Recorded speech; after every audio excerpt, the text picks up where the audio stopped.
Assalamualaikum warahmatullahi wabarakatuh. Bismillahirrahmanirrahim.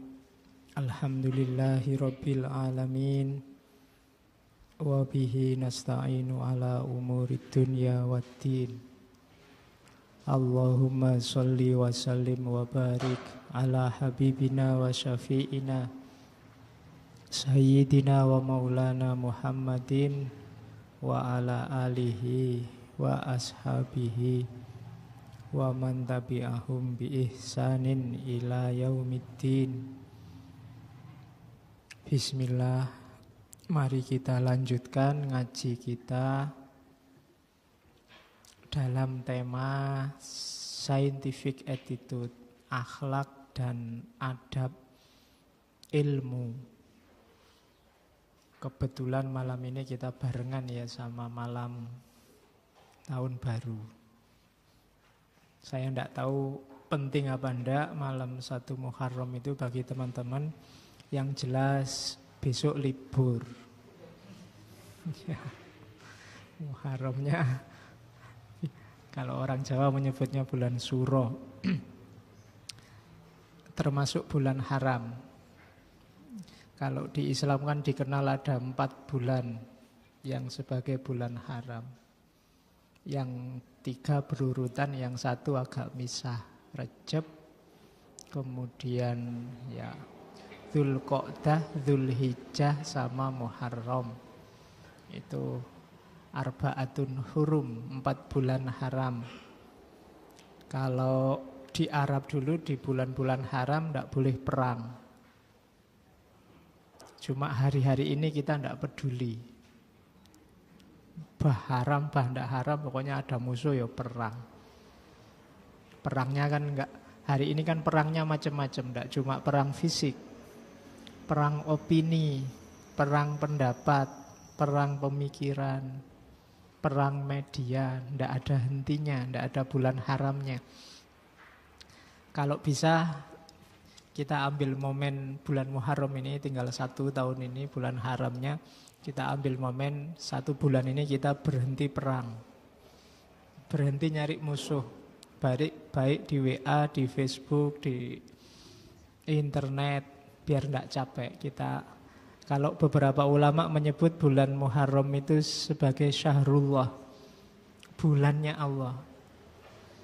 Maka kita latihan 1 bulan ini untuk semakin dekat sama Allah.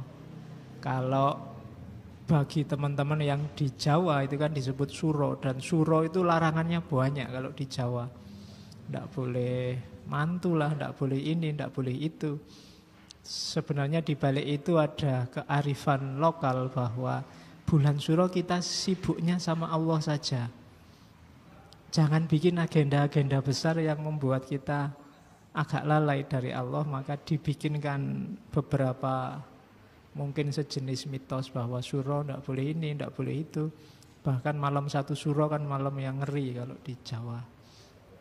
Ya, di filmnya banyak, tapi sebenarnya di situ ada hikmah bahwa 1 bulan ini kita fokusnya ke Allah saja, tidak fokus ke agenda-agenda besar yang lain. Nanti kalau sudah, kita mulai lagi. Itu di antara nilainya itu. Maka malam ini kita awali tahun baru dengan hidayah yang baru. Kita cari hidayah di hari pertama, bidayatul hidayah. Jadi awal dari hidayah. Yang nulis tokoh yang mungkin di ngaji ini paling sering kita angkat, Imam Ghazali. Ini sang hujatul Islam. Bahkan mungkin akan sangat banyak nanti tema-tema yang saya sisipkan Ghazali, karena memang beliau ini secara intelektual luar biasa. Tidak cuma diakui di timur, tapi juga di barat. Bahkan tidak cuma di dunia, tapi juga di akhirat.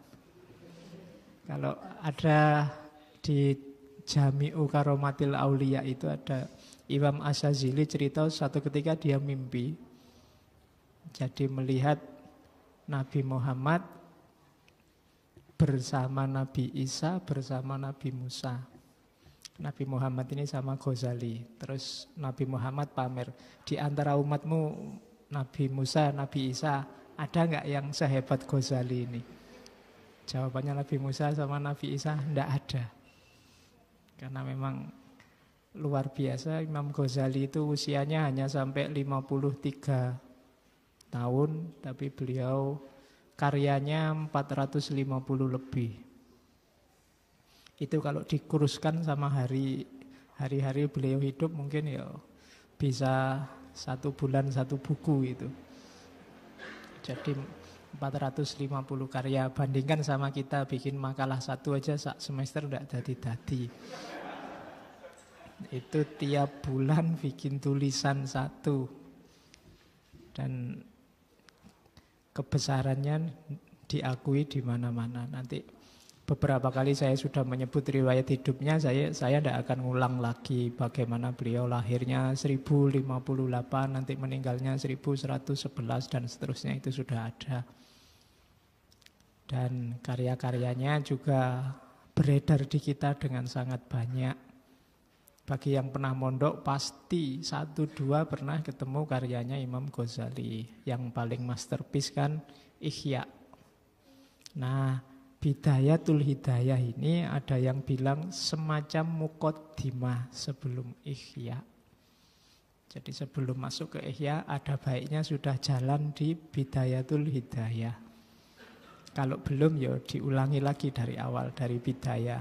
Karena di Ihya sudah agak dalam, di Bidayah ini agak simpel. Jadi semacam petunjuk praktis bagi mereka yang ingin jalan di jalan Allah. Makanya judulnya Bidayah.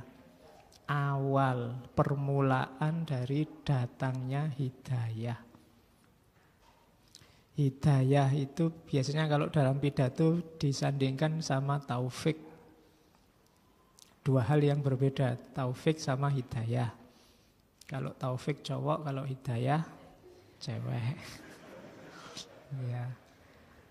Kalau hidayah itu petunjuk. Hidayah itu kalau dalam filsafat, orang dapat hidayah itu mirip orang yang mendapat pencerahan. Jadi tiba-tiba matanya terbuka akan kebenaran, itu berarti dia dapat hidayah. Setelah selama ini mungkin kamu tiap hari baca Quran tapi belum dapat hidayah. Belum kelihatan mana yang benar, mana yang tidak.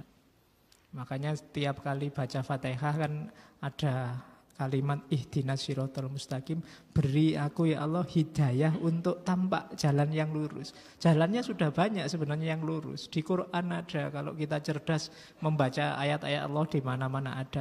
Tapi keterbukaan yang pengetahuan plus kesadaran yang kita sebut pencerahan itu butuh namanya hidayah. Jadi ilmu kita mungkin sudah banyak tapi belum dapat hidayah. Banyak orang tahu kalau bikin berita bohong itu keliru, tapi jarang yang dapat hidayah untuk sadar tidak bikin berita bohong. Itu hubungannya sama hidayah. Jadi orang pintar banyak, tapi yang dapat hidayah tidak banyak. Maka kita terus minta hidayah. Itu namanya hidayah. Jadi beda. Kalau taufik itu dari wafaqo, jadi kesesuaian. Taufik itu kalau kita minta taufik pada Allah, berarti kita minta agar yang kita inginkan itu cocok sama keinginannya Allah. Itu namanya taufik. Kita memohon, ya Allah beri aku taufik dan hidayahmu, berarti beri aku pencerahan dan buat keinginan dalam diriku, buat yang aku lakukan itu cocok sama keinginanmu. Itu taufik sama hidayah. Kalau dua-duanya masih berat, kita minta inayah. Nah, inayah itu pertolongan. Ya Allah, susah saya membaca, mengikuti hidayahmu. Susah menyelaraskan keinginanku sama keinginanmu, maka aku minta inayah. Kok masih berat juga ya Allah, ya ini cuma yang bisa saya lakukan. Tidak bisa sedalam itu. Karena itu aku minta ridhomu. Makanya billahi taufik wal hidayah war ridho wal inayah. Jadi kalau mungkin Allah sudah ngasih hidayah, kita sudah berusaha dapat taufik agar yang kita lakukan sesuai dengan maunya Allah. Tapi kok masih belum sempurna, masih banyak kelirunya, ya kita minta ridhonya Allah.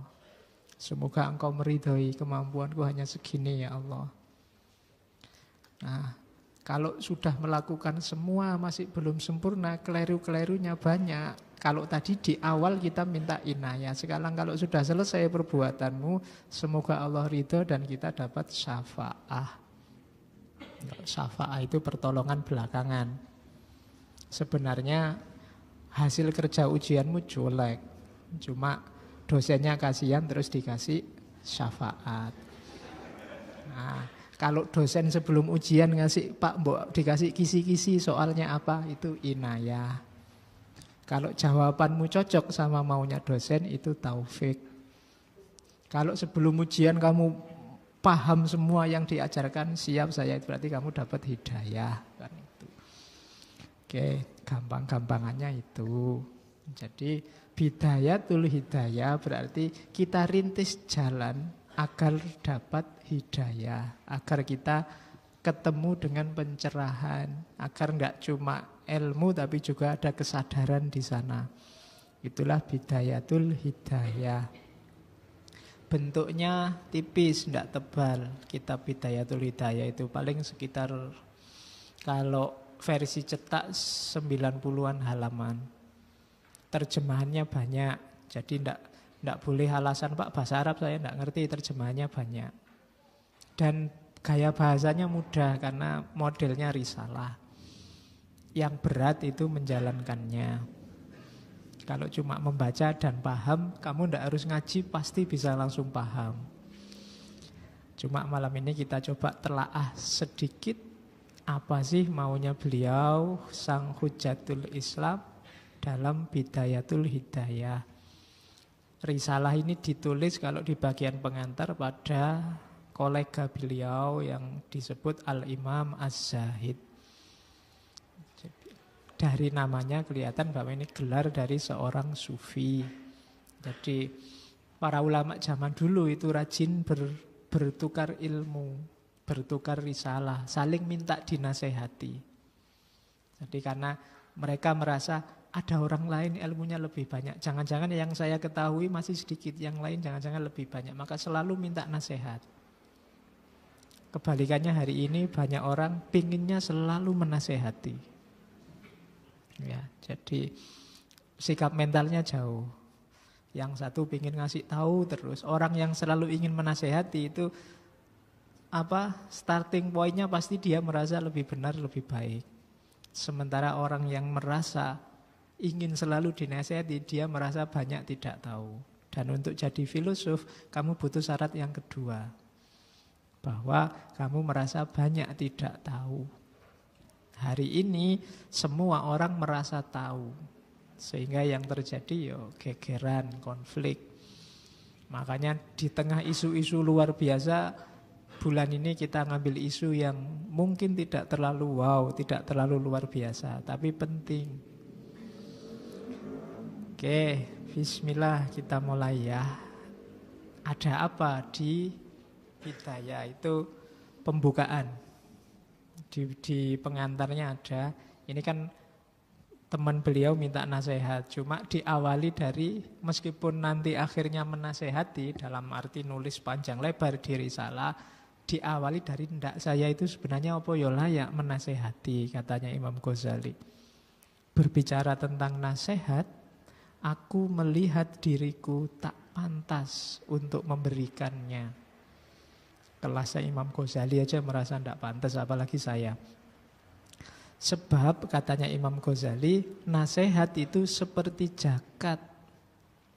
Nisabnya adalah mengambil nasihat atau pelajaran untuk diri sendiri.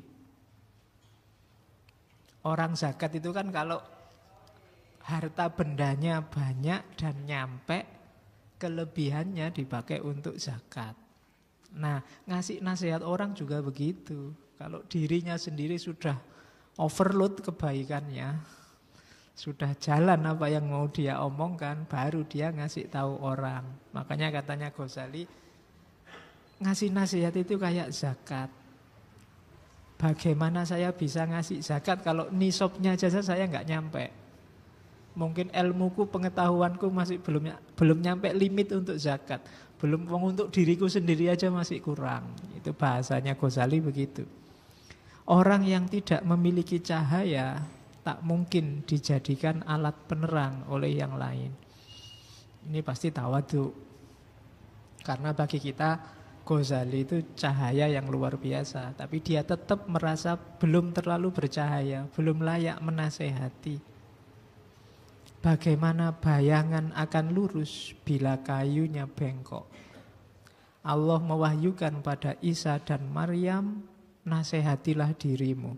Jika engkau telah mengambil nasihat, maka nasehatilah orang lain. Jika tidak, malulah kepadaku. Itu katanya Allah pada Nabi Isa. Jadi yang suka menasehati, kalau dirinya sendiri belum begitu, apa ya ndak malu, kan itu maunya Imam Ghazali. Nanti jangan-jangan malah bikin malu saya nasihat. Teorinya sih aku ngerti mungkin, tapi kan belum saya kasihkan untuk diriku sendiri. Belum layak untuk ngasih orang lain. Itu gaya tawaduknya para ulama zaman dulu. Jadi bayangkan orang seperti Ghazali yang nulis ratusan buku, beliau tidak merasa bahwa saya layak bikin madhab sendiri atau bikin aliran sendiri. Ghazali kan dikenal kalau secara teologi beliau Asy'arian, secara fikih beliau Syafi'i. Padahal kalau mau mungkin dia bisa bikin aliran sendiri. Dia bisa baca Quran hadis sendiri, pasti sangat bisa. Tapi toh begitu beliau mengikuti madhab, mengikuti Asy'ari, mengikuti Syafi'i. Jadi bagi yang tidak terlalu suka dengan madhab, imam-imam besar, tokoh-tokoh besar itu hampir semua punya madhab. Kayak Ghazali ini, bahkan ada Imam Suyuti. Imam Suyuti itu umurnya beliau paling sekitar sampai 60, tapi menulis 720-an sekian kitab.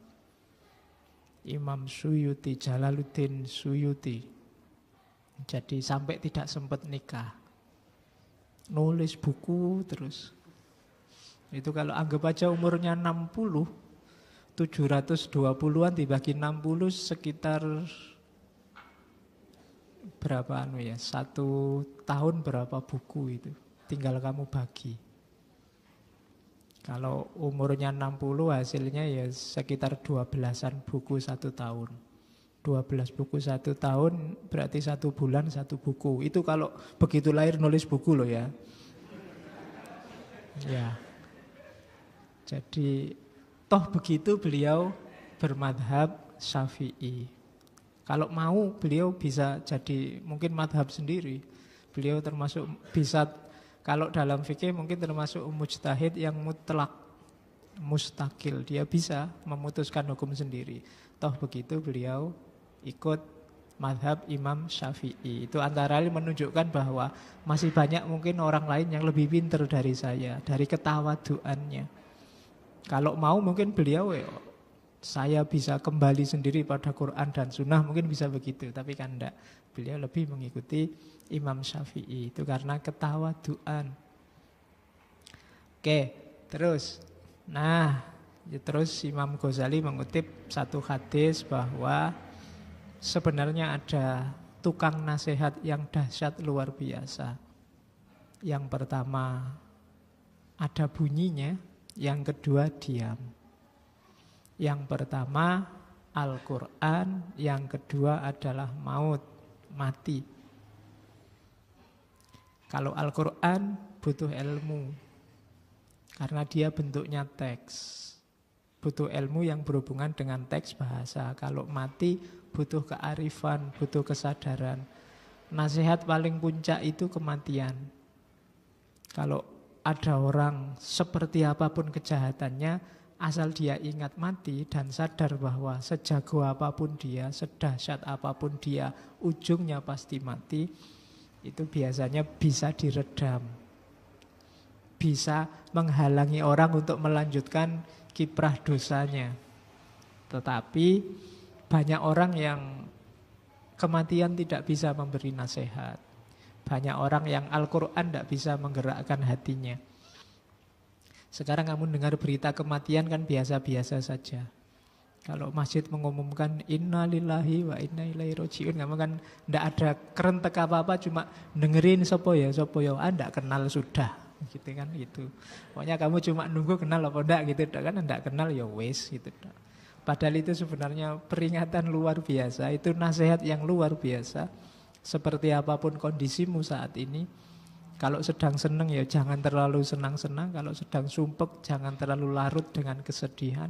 Karena apapun situasimu, ujungnya pasti innalillahi wa inna ilaihi roji'un.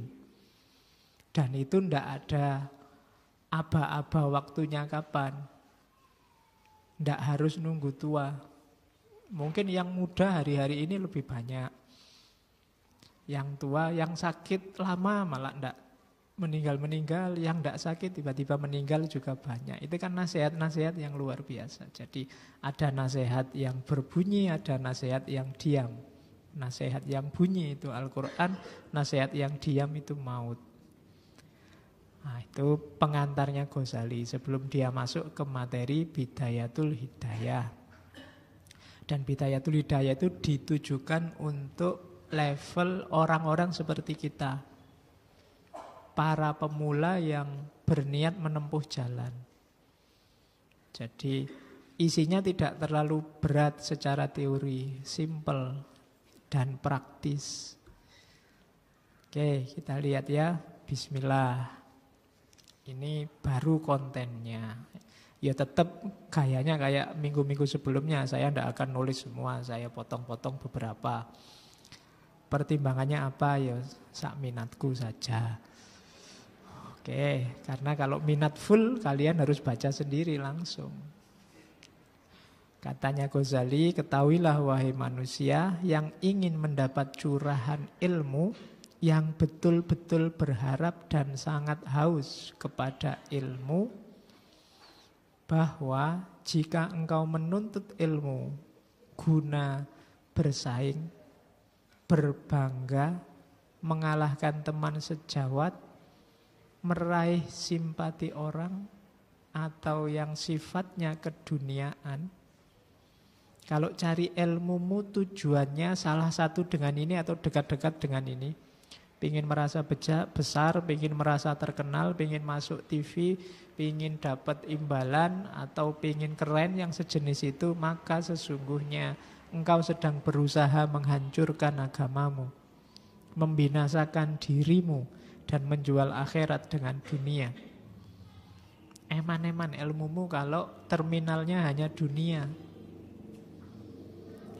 Dan kalau kamu memang tujuannya itu tadi semua, titik-titik itu berarti beberapa saya loncati karena uraian, kamu juga sedang menistakan gurumu.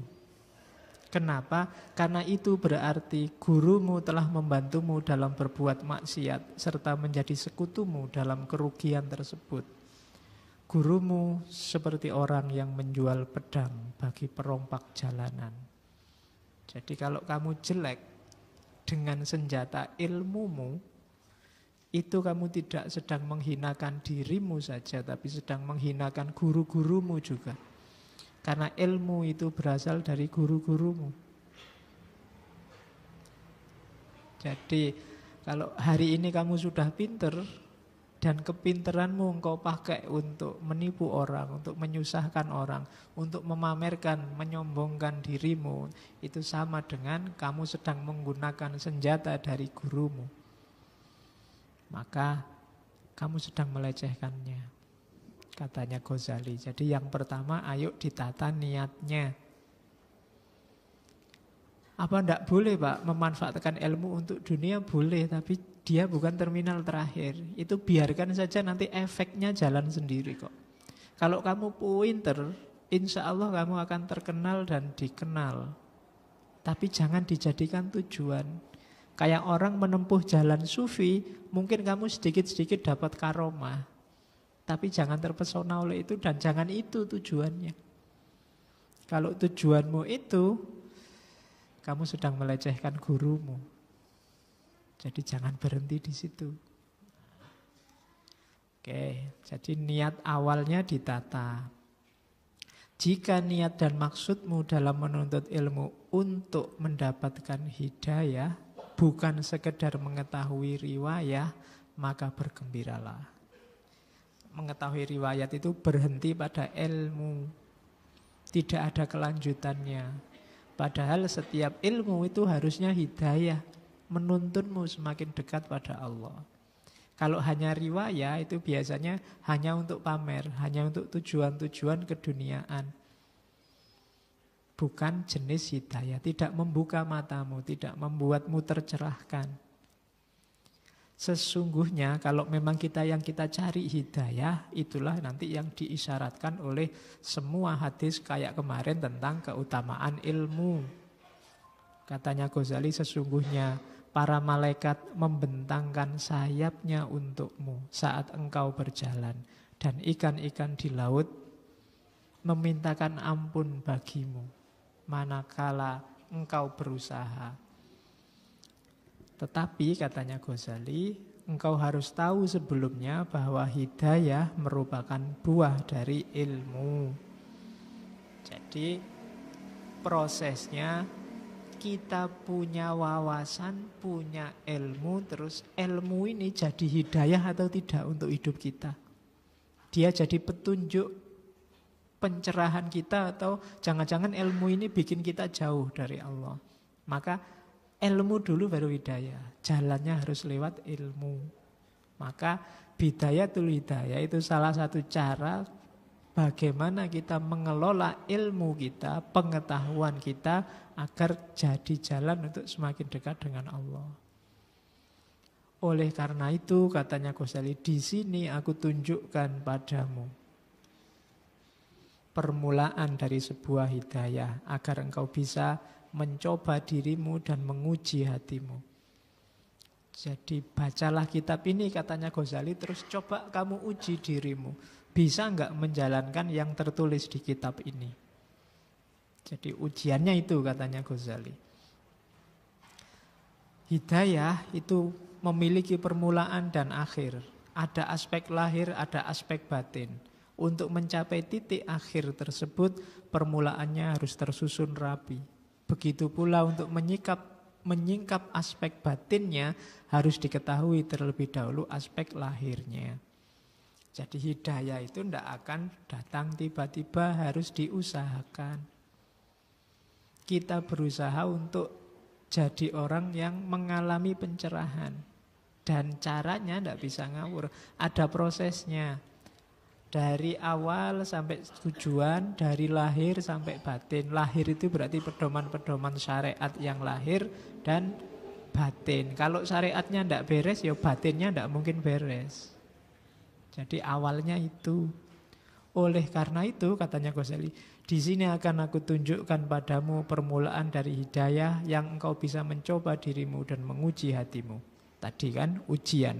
Apabila engkau mendapati hatimu condong pada hidayah tersebut, lalu dirimu berusaha untuk menggapainya, maka setelah itu engkau bisa melihat perjalanan akhir darinya yang melaju dalam lautan ilmu. Coba habis baca kitab ini, terus kira-kira kamu mau ndak begitu? Menjalankan sarannya Ghazali, mau nggak katanya Ghazali? Kalau mau, Ghazali mengucapkan selamat, nikmatilah surfing di dunia ilmu dan mendapatkan pencerahan. Kalau tidak, jika engkau mendapati hatimu berat dan lengah dalam mengamalkan apa yang menjadi konsekuensinya, ketahuilah bahwa jiwa yang mendorongmu untuk menuntut ilmu tersebut adalah jiwa nafas al-amaro bisu. Nafsu yang menyuruh pada kejelekan. Jadi ini nanti banyak sekali nasihat-nasihat. Jajal ditanya ke dirimu, mau jalan enggak? Kayak syaratnya Ghazali. Kalau mau, katanya Ghazali, selamat berjalan di dunia hidayah. Kalau tidak, berarti kamu masih dikuasai oleh nafas al-ammaroh bisu. Nafsu yang menggiring pada kejelekan. Kalau niatnya tidak Allah, tidak untuk mencari hidayah dari Allah, kemungkinan besar kita akan finalnya hanya ada di dunia. Ilmu kita tidak ngefek ke akhirat. Oke, terus. Nah, rumusnya ini hadisnya Nabi. Manisdada ilman walam yasdad hudan lam yasdad minallahi illa bu'da. Barang siapa ilmunya tambah tapi hidayahnya enggak tambah-tambah. Hidayah enggak tambah itu berarti tidak semakin sadar, tidak semakin tercerahkan, perilakunya tidak semakin membaik, semakin jadi beban masyarakat, beban sejarah. Itu alamat dia lam yazdad minallahi illa bu'da. Tidak nambah apa-apa dalam hubungannya dengan Allah kecuali semakin jauh. Jadi ilmumu justru jadi alat engkau semakin jauh dari Allah. Kenapa? Ilmumu tidak menyadarkan. Ilmumu bentuknya bukan hidayah, bukan pencerahan yang membuat kualitas hidupmu semakin baik, semakin baik. Ya kamu sendiri yang tahu. Makanya tadi di awal Ghazali, coba dilihat dirimu sendiri. Bisa ndak masuk ke sini? Bisa ndak wawasanmu tambah, kedekatanmu sama Allah juga tambah. Jadi setiap ada wawasan baru, semakin kamu sadar betapa dirimu kecil, betapa kuasanya Allah, betapa luar biasanya Allah. Itu berarti semakin dekat, semakin tercerahkan. Tapi kalau tambahnya ilmu, ndak tambah perilakumu, nambah ilmu bikin orang lain tambah sumpek karena ngomongnya tambah ruwet-ruwet, jelimet. Kemudian dirinya sendiri juga tambah kacau, ndak karu-karuan. Tambah ilmu, sholatnya tambah cowopet. Kemudian, oh ya kan sering begitu.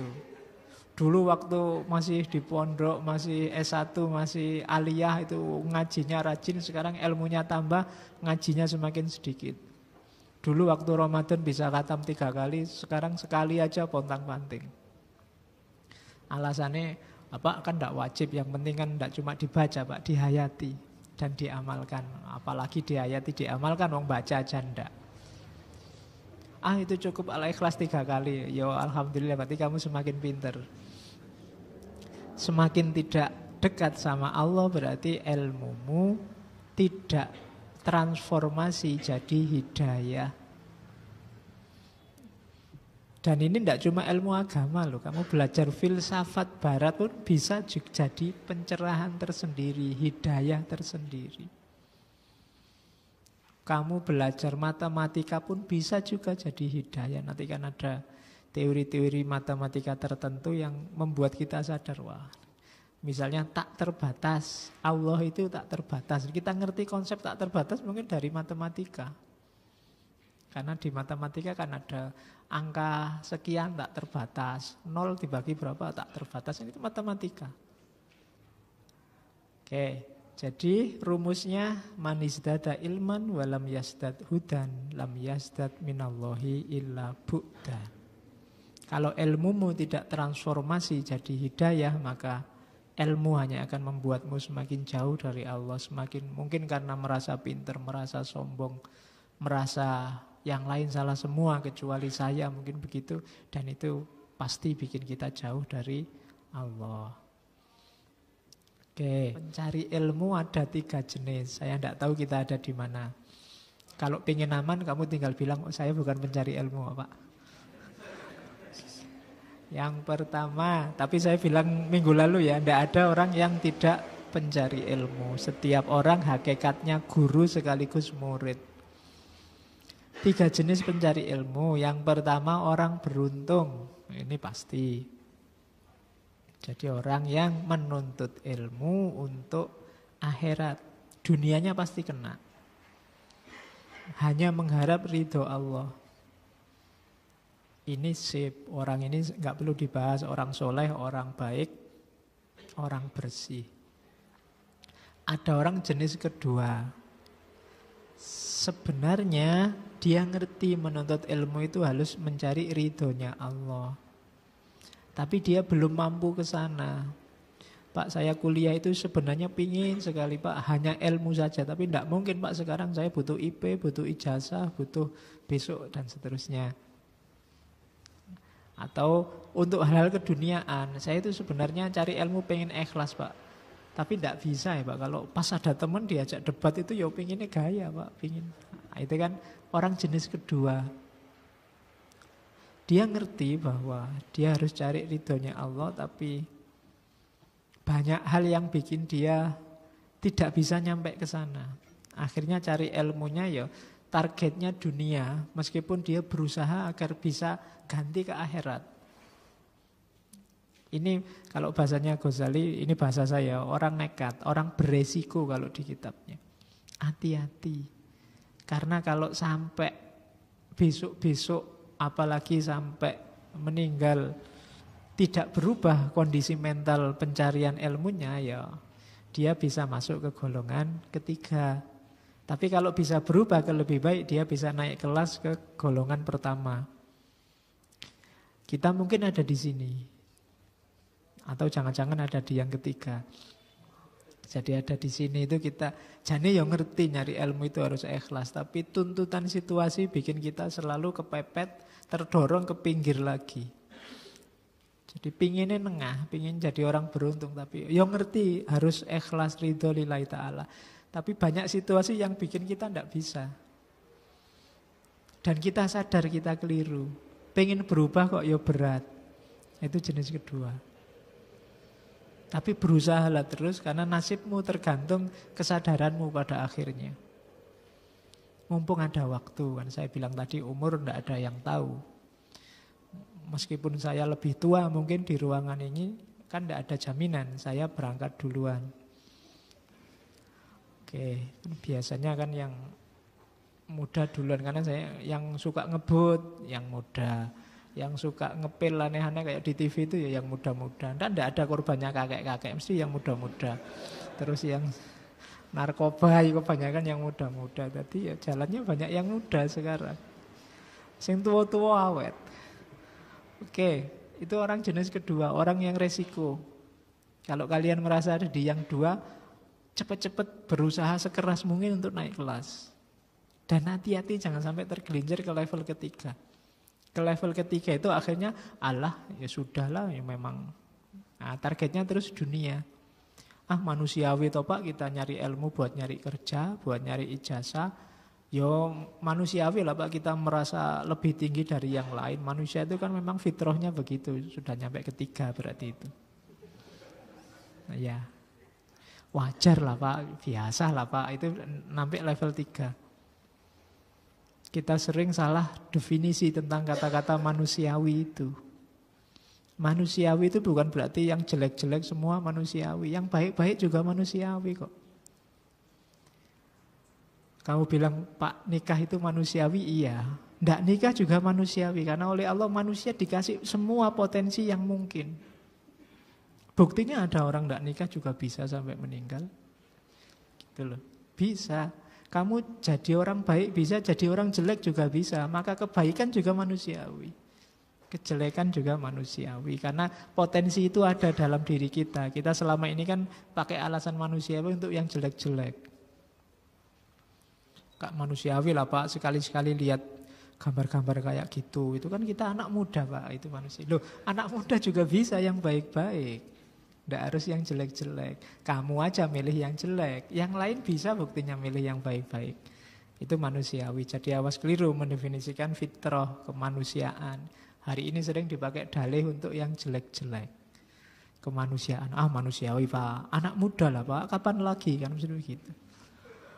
Oke, dua anak muda kayak kamu sudah banyak yang jagoan. Coba dicek Soekarno umur berapa sudah jagoan, Tan Malaka umur berapa sudah jagoan, Ali bin Abi Thalib umur berapa sudah jagoan. Sudah soleh luar biasa. Nah, tinggal kamu sekarang umur berapa. Sekali-sekali kamu baca sejarah sambil dijejer sama dirimu sendiri. Kira-kira Soekarno itu seumuran kamu sudah ngapain. Kemudian sopolah Ghazali seumuran kamu sudah ngapain. Kemudian coba segitu, kira-kira nyampe enggak kira-kira kamu ke sana. Oke, jadi pencari ilmu ada 3 model orang yang beruntung, orang yang beresiko. Di situ saya ganti pakai orang yang nekat dan orang yang celaka. Kebanyakan kita ada di yang kedua. Jangan-jangan ada yang sudah tergelincir ketiga. Yang jelas kita harus berjuang agar ada di yang pertama. Disitulah nanti malaikat melindungi kita dengan sayap-sayapnya dan semua makhluk mendoakan kita. Kalau malaikat aja melindungi kita kan kita tidak perlu takut apa-apa lagi, tidak perlu khawatir apa-apa lagi. Problem besar di Indonesia hari ini adalah ketakutan dan kecurigaan. Takut ini, takut itu. Kan hari ini banyak. Takut PKI bangkit lagi, takut terinfiltrasi apa, takut kena pengaruh itu, takut. Kita selalu takut. Kemudian karena takut terus curiga.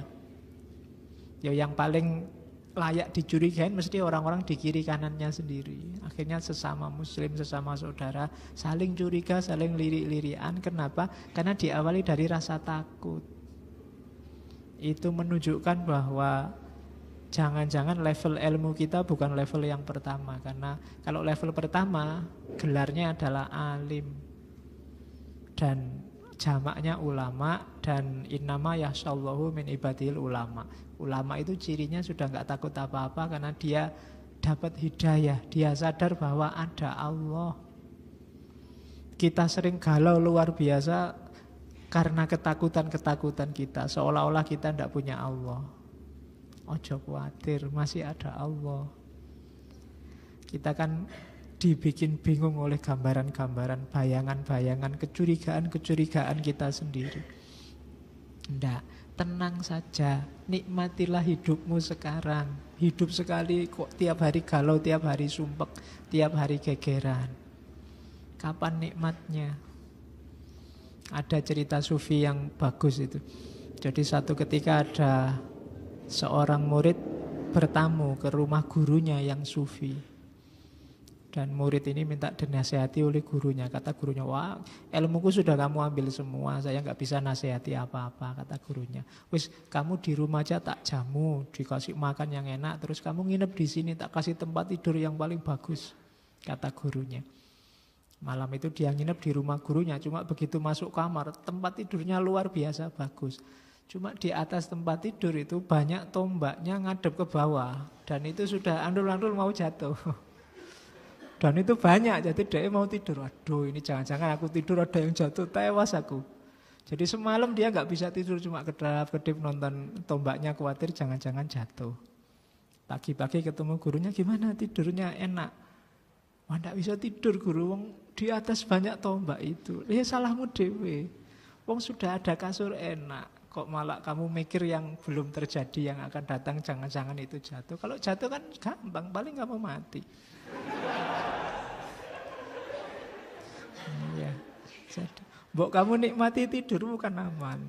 Yaitu sindiran gurunya bahwa kenapa sih murid ini selalu minta nasihat. Dia tidak yakin, dia gelisah terus, dia selalu takut. Maka enggak, nikmatilah hidupmu sekarang. Apalagi kita di Indonesia. Indonesia ini luar biasa, indahnya, uniknya, khasnya. Ayo dinikmati. Kok kita tiap hari takut, kita tiap hari curiga sama yang lain, tidak nikmat. Kita nikmati aja. Oke. Gegeran ya dianggap nikmat saja. Ya, tidak harus dianggap galau, tidak harus dibikin galau. Oke, terus nah, setelah bab tadi sebenarnya nanti ada adabnya tidur, adabnya sholat, adabnya Jumat. Cuma saya loncati. Insya Allah kalian pasti ngerti lah sunnah-sunnahnya tidur, wajib sunnahnya sholat, doa-doanya. Silahkan dibaca sendiri. Kalau tidur, kalau bisa selonjornya kayak mayit, ngadep ke kiblat dan seterusnya. Itu nanti saran-sarannya Ghazali begitu. Jangan lebih 8 jam. Karena kalau kamu tidur 8 jam, katanya Ghazali, itu sepertiga dari umurmu hilang. Kalau kamu umurmu 60 tahun aja, kalau tidur 8 jam berarti 20 tahun kamu tidur. Sepertiganya dari 60. Maka jangan terlalu banyak tidur, tapi juga jangan melekan terus. Ya, karena dalam dirimu, tubuhmu, nanti ada haknya juga. Terus sekarang dasarnya sekarang, ayo masuk ke dunia ilmu biar dapat hidayah. Yang pertama adalah hati-hati. Awasi lahirmu, awasi batinmu. Kenapa harus hati-hati kita awasi? Karena kalau kamu tidak hati-hati, Allah itu ngerti semua, ngawasi terus. Jangan sampai malu di hadapan Allah. Iya, ndak ada sih satu orang pun yang tahu, mungkin hanya batinmu kok, hanya pikiranmu kok. Tapi Allah tahu. Kalau itu ketahuan orang lain kamu malu, harusnya kalau Allah tahu kamu lebih malu. Ya mungkin kalau kita yang lahir mungkin nggak terlalu, tapi pikiran kita kan kadang aneh-aneh. Mikir apa, membayangkan apa, lihat apa, di sini muncul apa. Kadang kita bayang-bayangkan sendiri, bikin skenario sendiri yang unik. Loh itu Allah semua ngerti loh. Masa kamu ndak malu? Nah itu dasarnya itu yang pertama. Orang yang ndak malu di hadapan Allah itu alamat sudah. Bibit-bibit kemaksiatan. Maka ayo diawasi lahir sama batin kita. Kalau lahir mungkin lebih mudah ngawasinya karena sifatnya fisik. Tapi yang batin, akal, kemudian keinginan, bayangan, imajinasi itu sebenarnya kalau mau jujur kan sering yang muncul di sini nih kalau seandainya terlahir beneran bikin malu. Untung Allah itu ndak cerewet, ndak suka moto selfie terus ditunjukkan kemana-mana. Nggak cerita-cerita aneh-aneh. Karena Allah sangat sayang pada kita, maka kita sendiri ayo dijaga. Kemana-mana sambil penuh kesadaran, ini Allah ngawasi loh. Wong dari sekian puluh pasang mata yang lihat ke sini itu kan macam-macam. Ada yang konsentrasi ngaji, ada yang pikirannya kemana-mana, besok liburan mau kemana, enaknya. Oh itu kan kalau dikeluarin kan kamu sendiri malu. Ya untung Allah menjaga itu. Jadi yuk tetap merasa bahwa Allah ngawasi lo. Meskipun itu hanya postingan di pikiranmu. Postingan di pikiran itu kan tidak ada yang bisa baca kecuali kamu. Tapi Allah tahu. Maka ayo dijaga lahir batin kita. Kenapa harus dijaga? Karena bukan kita yang punya. Pikiran, fisik kita, batin kita itu kan amanah dari Allah. Amanah itu nama lain dari titipan.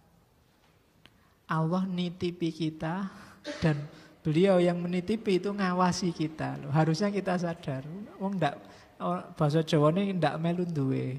Kita ndak ikut punya. Maka kita pergunakan baik-baik sesuai amanahnya yang punya. Cara berpikirnya begitu. Tangan ini, kaki ini, mata ini, telinga ini, otak ini, hati ini, semua dititipkan oleh Allah pada kita. Kalau penggunaannya nggak sesuai yang diinginkan Allah, jangan sampai diambil oleh Allah. Wong itu cuma titipan. Maka kita harus menjaga, mengawasi lahir dan batin kita. Kan itu ada di surat Yasin itu kan, Yasin 65. Al-yauma nahtimu ala afwahihim wa tukallimuna aydihim. Ini cerita hari kiamat, meskipun bisa diartikan untuk hari ini. Mulut-mulut tertutup, yang bicara adalah tangan. Hari ini kan kita tiap hari tidak ngomong, tapi yang ngomong tangannya. Jadi pakai Facebook, pakai itu kan yang ngomong tangannya. Itu koyok hari kiamat. Jadi yang ngomong jangan-jangan besok waktu dihisab di akhirat mulutnya nggak ditanya. Ayo tangannya nulis sendiri, koyok nulis bab ini saya dipakai apa gitu. Jadi yauma nahtimu ala afwahim wa tukallimuna aydihim. Tangannya yang ngomong, nanti kakinya juga ikut ngetik apa gitu. Saya dipakai apa, itu pakai kaki. Jadi ternyata bukan sesuatu yang kamu membayangkan dulu tangan ngomong itu kan mulutnya di mana. Sekarang ketahuan, oh tangan ngomong itu bisa buat ngetik kan bisa. Tangannya ikut ngomong. Jadi dasar awal ketaatan. Jadi awalnya ini ya, rumus awalnya ini. Hati-hati dengan perilaku lahir dan perilaku batinmu. Yo hati-hati itu kan levelnya usaha. Jangan cuek. Jangan Allah itu ngawasi kita loh. Iya Pak, saya berusaha hati-hati. Bukan Allah itu ngawasi kita. Alah Pak, ya kita masih muda apa ya mampu Pak. Itu beda. Bahwa setelah berusaha kok banyak jatuhnya, banyak gagalnya, ya tidak masalah. Tetap berusaha sebaik mungkin. Dasarnya ini. Karena tugas kita kan cuma berusaha. Terus caranya gimana? Ada rumus praktisnya. Saya bilang tadi bidayatul hidayah itu rumus-rumus praktis. Misalnya menjaga mata dan telinga. Mata itu sebenarnya gunanya untuk membaca ayat yang utama. Baik ayat-ayat tertulis maupun ayat-ayat kauniyah, ayat-ayat yang tergelar. Hati-hati. Ini yang merusak mata. Yang pertama apa? Melihat yang bukan mahramnya. Ya. Melihat beda dengan terlihat ya. Kalau terlihat itu tidak intended. Tapi kalau melihat tidak disengaja. Tapi kalau melihat disengaja. Saya ngobrol sama mahasiswi itu terlihat. Tapi kalau melihat itu ada beda ya. Terlihat sama melihat. Kamu ngerti lah bedanya. Jadi kalau melihat itu ada sesuatu yang bergerak, batinmu maksudnya. Jadi ada, itu melihat. Jadi kalau terlihat itu ya wajar, wong kita bergaul, kita ngobrol. Jangan dilihat kalau bukan mahramnya. Makanya kalau dalam asar itu kan ada bahwa untukmu laka al-ula wa alaika asani. Kalau terlihat itu sekali tidak dibaleni, apalagi direnungi, dijenggilengi, tidak. Tapi kalau melihat itu biasanya diulangi. Jadi jangan lihatnya bukan mahram. Yang kedua, saya tidak tahu maksudnya Ghazali. Mungkin kamu yang tahu. Melihat gambar bagus dengan syahwat. Gambar bagus dengan syahwat itu mungkin di HP-mu banyak. Ya, jadi melihat gambar dengan syahwat. Meskipun bukan situs-situs itu kan banyak sekarang. Kadang-kadang menjebak berita itu. Lihatlah ini, anak-anak komedian, cakepnya luar biasa. Loh itu kan arahnya ke situ. Gitu loh. Cakepnya istri bupati ini hanya pakai jilbab biasa. Kan kayak gitu itu arahnya kan. Apalagi kalau bukan syahwat, kalau yang dikejar cantiknya, cakepnya, manisnya. Itu maksiatnya mata. Pencari ilmu kalau sibuk di sini, insya Allah ilmunya tidak akan dalam, katanya Ghazali. Ya kamu bisa bayangkan lah, kamu buka laptop terus sebelum nulis mau lihat gambar-gambar itu biasanya nggak jadi nulis. Terus nonton gambar, ada yang lain, ada link selanjutnya, terus nggak jadi tulisannya.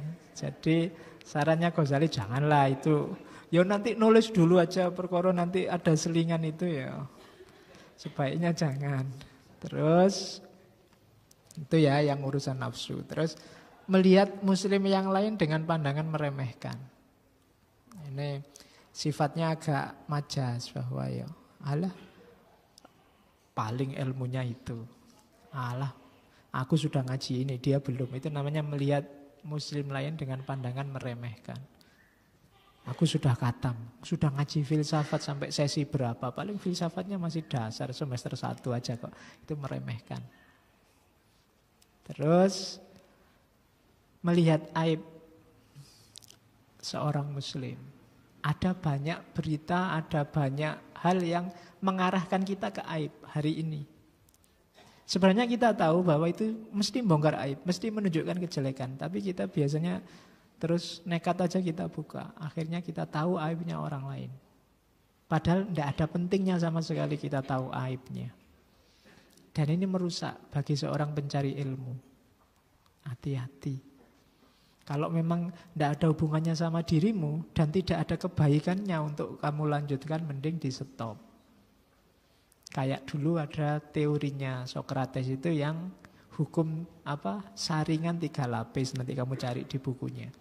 Biar kamu tidak terjebak merendahkan, membongkar aib seorang muslim. Hari ini kan banyak yang sifatnya bongkar-bongkaran.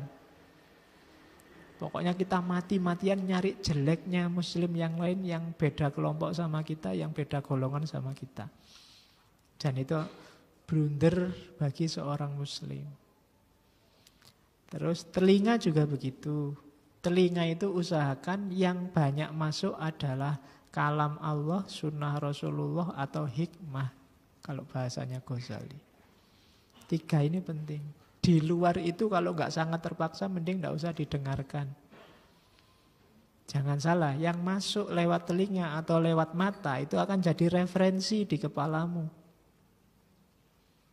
Itu akan membentuk caramu berpikir, caramu berperilaku. Kalau inputnya jelek-jelek, outputnya juga jelek. Bukan kamu yang maki-maki, tapi kamu mendengarkan banyak orang maki-maki. Insya Allah kata-kata makian itu jadi referensi di kepalamu. Besok waktu dibutuhkan dia akan keluar secara lancar dan tanpa hambatan. Kenapa? Referensinya ada di kepalamu.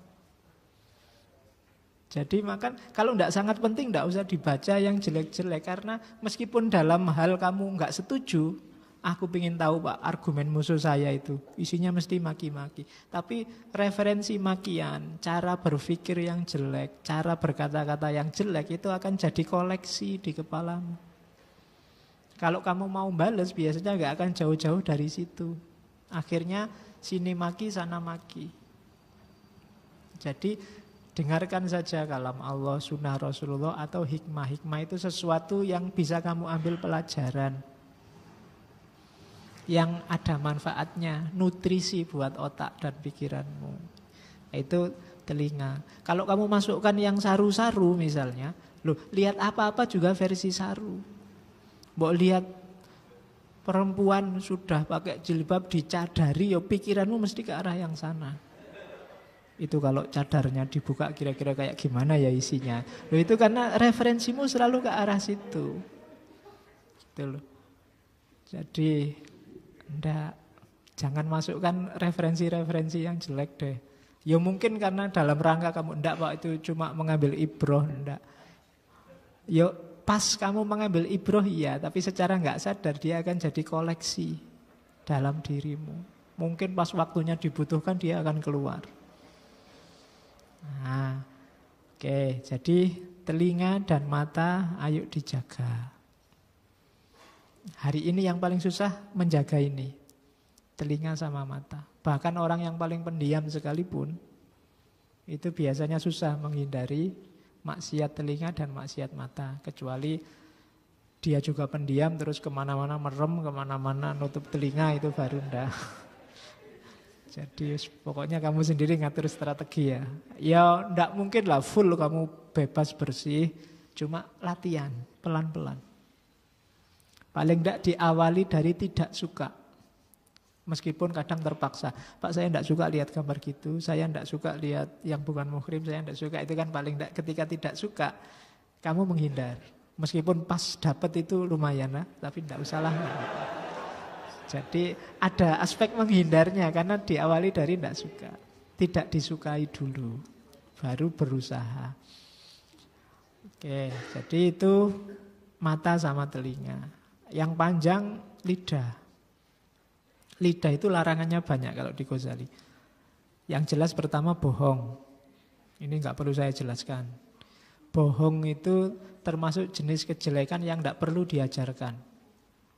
Orang asal akalnya sehat pasti ngerti kalau bohong itu jelek. Hanya saja ada yang dapat hidayah, ada yang tidak. Sehingga meskipun tahu itu bohong, banyak yang masih nerjang. Kenapa? Belum dapat hidayah. Ilmunya belum transformasi jadi kesadaran. Belum transformasi jadi hidayah. Yang kedua menyalahi janji. Entah dengan alasan apa. Itu juga bahayanya lidah. Yang ketiga jelas ghibah. Ghibah itu ngomong tentang orang lain yang kalau orang yang diomong itu tahu, dia tidak akan berkenan. Apakah itu termasuk kebaikannya atau kejelekannya? Kan ada orang itu yang tidak suka kalau kebaikannya diungkit-ungkit. Kalau kita ngungkit itu jenisnya ghibah. Karena ngomong sesuatu yang kalau yang bersangkutan tahu dia tidak akan suka. Yang nomor 4 ini yang sering kita lakukan hari ini, debat. Di mana-mana sekarang orang debat. Dari atas sampai ke bawah, dari level orang jabatannya paling tinggi sampai jabatannya paling rendah di Indonesia ini isinya debat. Debat itu bahasa lainnya saling berbantahan. Kita hobi sekali mendebat orang lain. Katanya Ghazali, mbok jangan debat. Kenapa? Karena dengan debat, dengan mendebat orang, itu kita menyakiti yang pertama. Yang kedua, menganggap bodoh. Dan yang ketiga, mencela. Secara sekaligus 3. Kalau ada orang punya pendapat, terus kita sangkal, itu kan kita menyakiti hatinya yang jelas. Karena orang disalah-salahkan itu kan meskipun menyalahkannya benar, dia pasti sakit hati. Yang kedua, kita nganggap dia keliru, nganggap dia bodoh. Itu dosa kita yang kedua. Dan yang ketiga, itu secara tidak langsung mencela. Jadi itu debat. Jadi hati-hati, jangan suka debat. Bertukar pikiran boleh, tapi jangan berbantahan. Bertukar pikiran, saya begini loh, kalau kamu gimana. Kalau debat itu, sampean salah. Yang benar gini loh, itu secara sekaligus menyakiti, menganggap bodoh orang, dan mencela orang.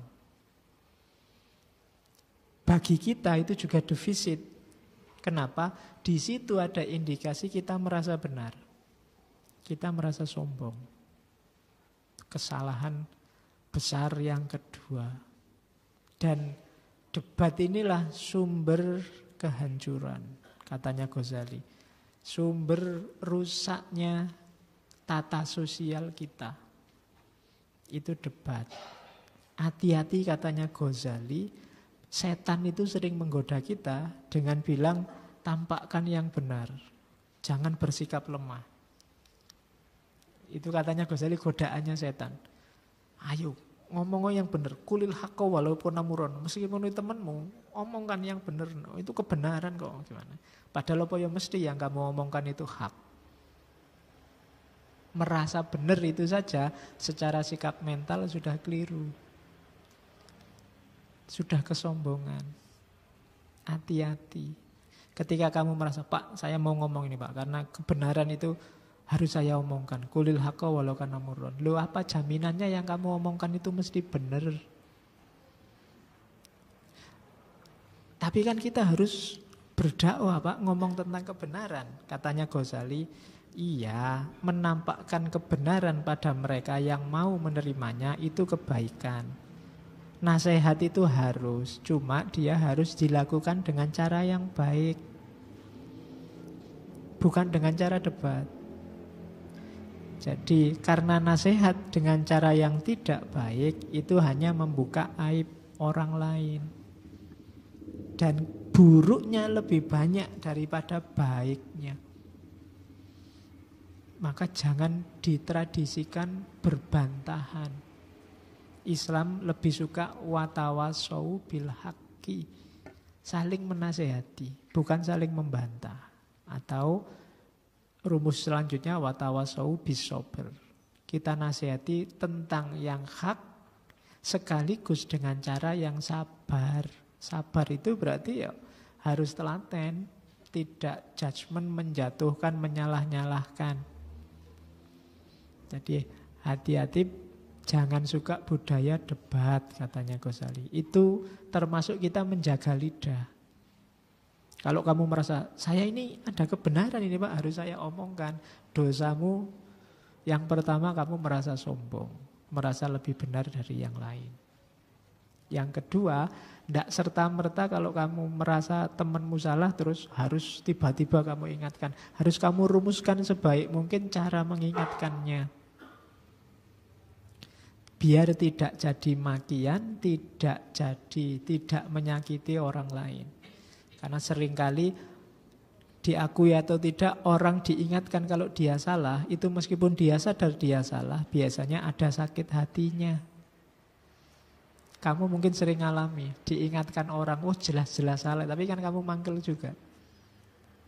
Ada antrian, tiba-tiba misalnya kamu ngalami, kamu nyerobot antrian, diingatkan orang, itu kan jadi kamu ngerti kalau kamu salah, tapi kan tidak terima juga diingatkan. Apalagi ngingatkannya rodo ndak penak. Padahal kamu jelas salah itu. Maka ndak, jalannya yang bagus. Ndak cuma tujuan kebenarannya, tapi jalan menuju kebenarannya juga harus baik. Nanti di kitab yang lain Ghazali bilang, tujuan yang baik tapi jalannya yang baik itu seperti mencuci baju dengan air kencing.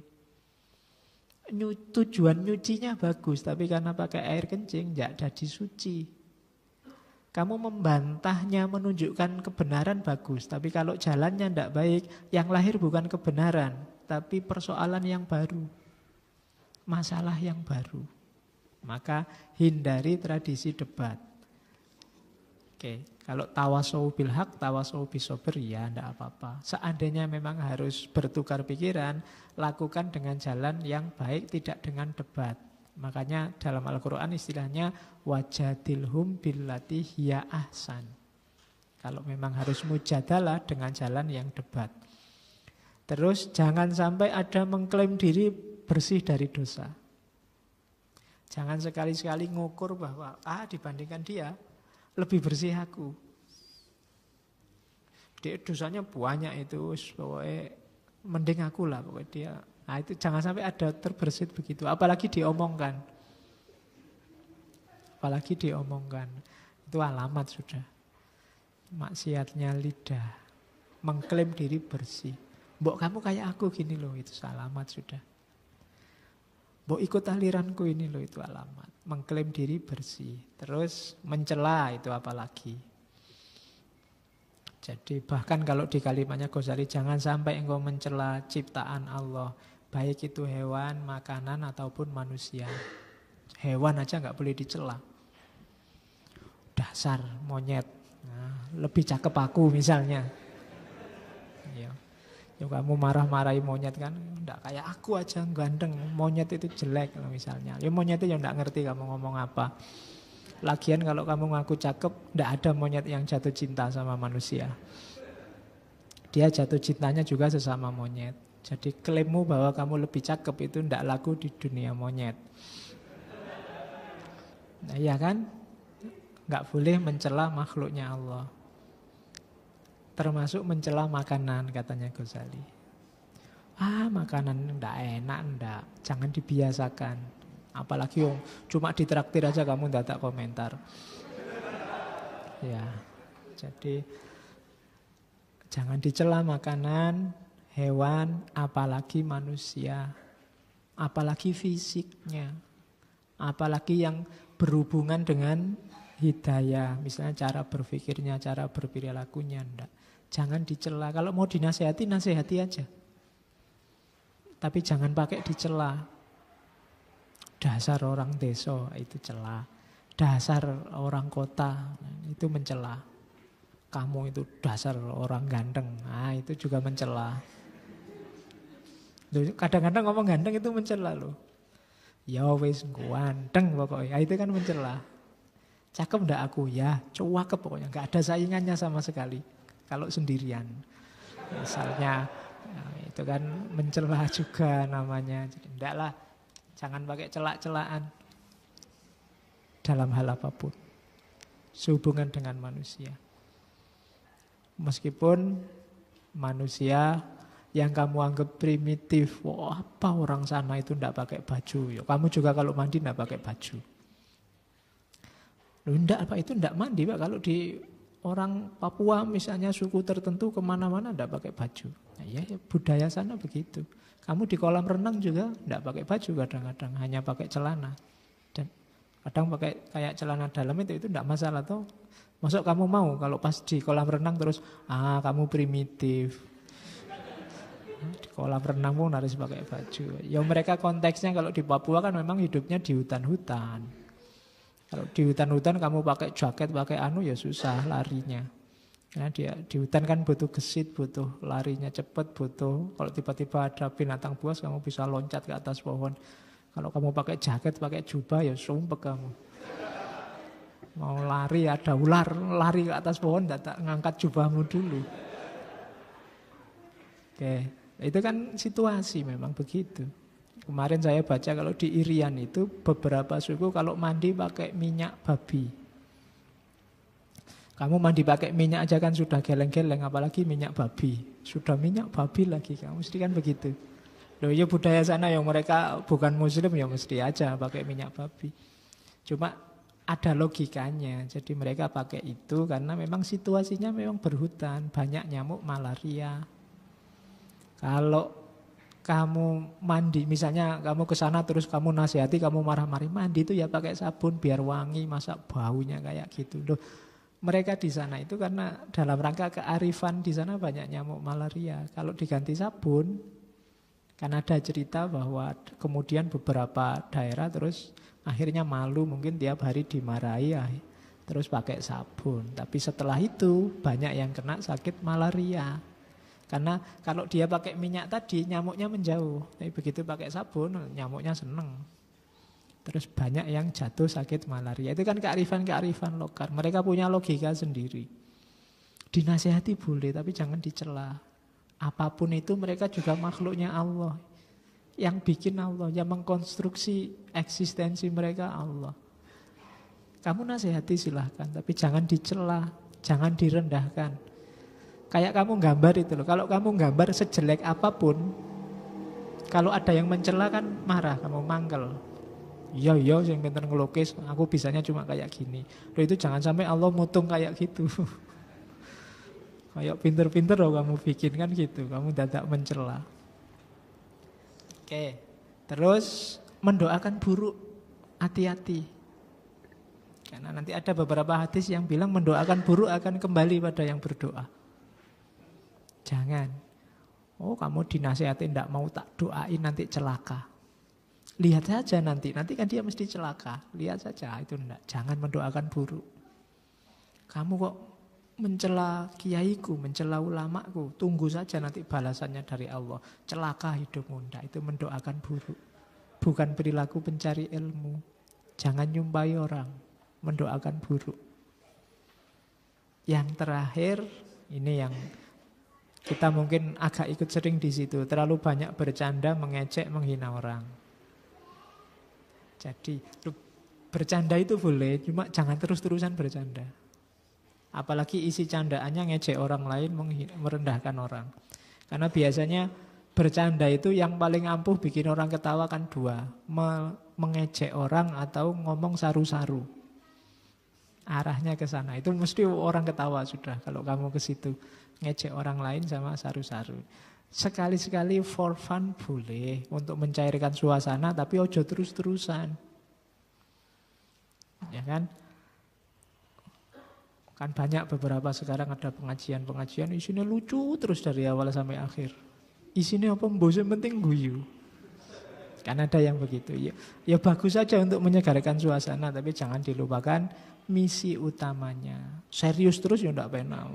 Mulai salam sampai salam lagi cucu marah-marah ya enggak enak. Ya santai aja, ya ada selingan gurunya tapi juga ada ilmu yang didapat. Jangan terlalu banyak gurau, apalagi melecehkan, mengejek orang lain. Nah, ini lidah. Hati-hati menjaga lidah. Kalau perut dan kemaluan insya Allah kita tahu. Perut jangan sampai kemasukan barang haram. Jangankan haram katanya Ghazali, halal aja kalau berlebihan, dia bisa membekukan hati, merusak akal, menghilangkan hafalan, memberatkan anggota badan untuk beribadah, menuntut ilmu, memperkuat syahwat, membantu tentara setan banyak ya. Jadi jangan terlalu banyak makan. Berlebihan itu selalu jelek. Makanlah sampai limit sebelum kenyang. Karena begitu kamu kenyang, kamu nggak kuat ngapa-ngapain. Apalagi banyak makan sampai badanmu berat. Apalagi besok kalau kamu sudah punya istri, punya suami. Kalau badanmu berat itu yang berat nggak cuma kamu, suamimu, istrimu juga berat. Karena beban hidupnya juga berat. Jadi pokoknya kamu sendiri yang ngerti deh limit ini nggak ada rumusnya. Pak 2 piring, Pak 3 piring, enggak. Tergantung situasimu. Pak saya itu Pak makan 5 piring aja belum kenyang. Ya berarti tidak apa-apa 5 piring. Ada yang setengah piring sudah tidak kuat saya Pak. Ada yang begitu. Pokoknya kamu sendiri yang ngerti. Kalau kamu begitu kamu melewati batas, katanya Ghazali, resikonya banyak. Termasuk males, termasuk mungkin ada yang bolak-balik ngantuan, bolak-balik itu mungkin ada rumus dari sini. Ada sesuatu yang kamu kelebihan. Baik kelebihan makanan atau kelebihan tidur atau kelebihan melek. Kelebihan melek itu berarti kurang tidur, itu juga berlebihan. Segala yang kelebihan pasti ada dampaknya. Orang kurang piknik itu jelek, kelebihan serius, tapi kebanyakan piknik juga jelek. Seriusnya kurang. Jadi kamu sendiri yang ngerti dosisnya untuk hidupmu. Oke, terus kemaluan juga dijaga. Katanya Ghazali, sebenarnya nggak perlu disebut menjaga kemaluan itu, karena begitu engkau menjaga hati, menjaga pandangan mata, menjaga perut, itu nanti arahnya juga menjaga syahwat. Mata aja begitu nggak kamu jaga, itu kalau diterus-teruskan sama dengan tidak menjaga kemaluan. Ujungnya nanti ke situ. Jadi jaga hati, jaga diri, itu kan kalimatnya Ghazali. Jaga hatimu untuk tidak merenungkan yang berhubungan dengan kemaluan. Jadi yang kayak tadi lah, kamu mungkin sambil membayang-bayangkan, wah seandainya itu alamat sudah. Jadi tidak menjaga anggota tubuh itu nanti arahnya ada juga yang menjaga kemaluan. Khususnya mata, telinga, hati, dan perut. Terus kalau tangan sama kaki sudah. Tangan itu kalau hadisnya Nabi, muslim sejati itu man salimal muslimuna min lisanihi wa yadihi. Jadi jangan gunakan tanganmu untuk membuat, jangankan mukul, membuat temanmu terancam. Karena mungkin kamu tukang pukul, sedikit-sedikit mukul, orang lain di sisimu terancam dengan kehadiranmu. Atau sedikit-sedikit mencaci, sedikit-sedikit mencela, orang di sebelahmu juga merasa terancam. Itu berarti bukan muslim yang baik. Jadi tangan jangan digunakan untuk mukul, untuk mendapat harta haram, untuk menyakiti orang lain, untuk mengkhianati amanat, untuk kalimatnya Ghazali menulis yang tidak pada tempatnya. Karena tangan itu kayak tadi, kayak lidah. Maka kita harus menjaga juga seperti lidah. Kaki jangan dilakukan untuk dua hal. Berjalan menuju kemaksiatan atau berjalan menuju penguasa yang zalim. Atau orang yang tidak layak dituju. Kenapa? Karena kalau kita menuju ke situ, katanya Ghazali, menunjukkan ketundukan, penghormatan. Kakimu jangan diarahkan ke sana. Meskipun mungkin yang di sana bisa membantumu, menolongmu banyak, tapi kalau sudah nyata kezolimannya, kakimu jangan diarahkan ke sana. Karena menunjukkan kepatuhan dan ketundukan. Nah, ini adab kepada teman. Cuma bahasanya Ghazali unik. Yang pertama, teman yang tidak pernah terpisah. Allah. Berarti adab kita pada Allah. Yang pertama harus tunduk kalau sama Allah. Tidak boleh tidak. Yang kedua, fokus hanya pada Allah. Tinggal kita ukur persentasenya ya. Dalam sehari kita fokus pada Allah berapa persen. Di situ tampak ketundukan kita. Jadi dalam hal apapun hadirkan Allah. Semakin Allah banyak hadir, semakin kelihatan dekat tidaknya kita sama Allah. Yang ketiga, khusyuk sama khudu'. Khusyuk itu batinnya, khudu' itu lahirnya. Kayak kita sholat itu loh. Sholat itu harus khusyuk dan khudu'. Khusyuk itu batinnya tertuju ke Allah, fisiknya juga menunjukkan bahwa kita tunduk pada Allah. Makanya sholat itu tidak boleh ada gerak yang tidak perlu, yang tidak penting, yang tidak menunjukkan kekhuduan. Itu yang bikin para ulama, misalnya Imam Syafi'i merumuskan bahwa untuk menunjukkan khudu' jangan bergerak di luar gerakan sholat 3 kali berturut-turut misalnya. Itu dalam rangka khudu'. Kan nggak mungkin kita sambil sholat sambil pegang kipas sumuk Pak terus kipas-kipas. Ini kan enggak. Menunjukkan enggak khudu itu namanya. Tapi yang gerakan tambahan yang memang dibutuhkan perlu tapi tidak mengganggu kekhuduan itu diizinkan. Kalau ada nyamuk pelan-pelan kita usir misalnya sekali. Tapi ya jangan ngusirnya dengan menunjukkan yang tidak khudu. Misalnya sebelum diginiin, terus wah pipi mulus-mulus dianuin nyamuk. Tidak khudu itu namanya, tidak konsentrasi sama sholatnya. Bahkan tidak harus 3, sekali gerakan sekalipun kalau menunjukkan tidak khudu ya batal kan sholatnya. Kamu sholat tiba-tiba ngangkat jari tengah, wah gitu ya enggak. Ya batal, masa? Loh, cuma sekali loh Pak, belum 3. Iya, tapi ya gerakanmu begitu.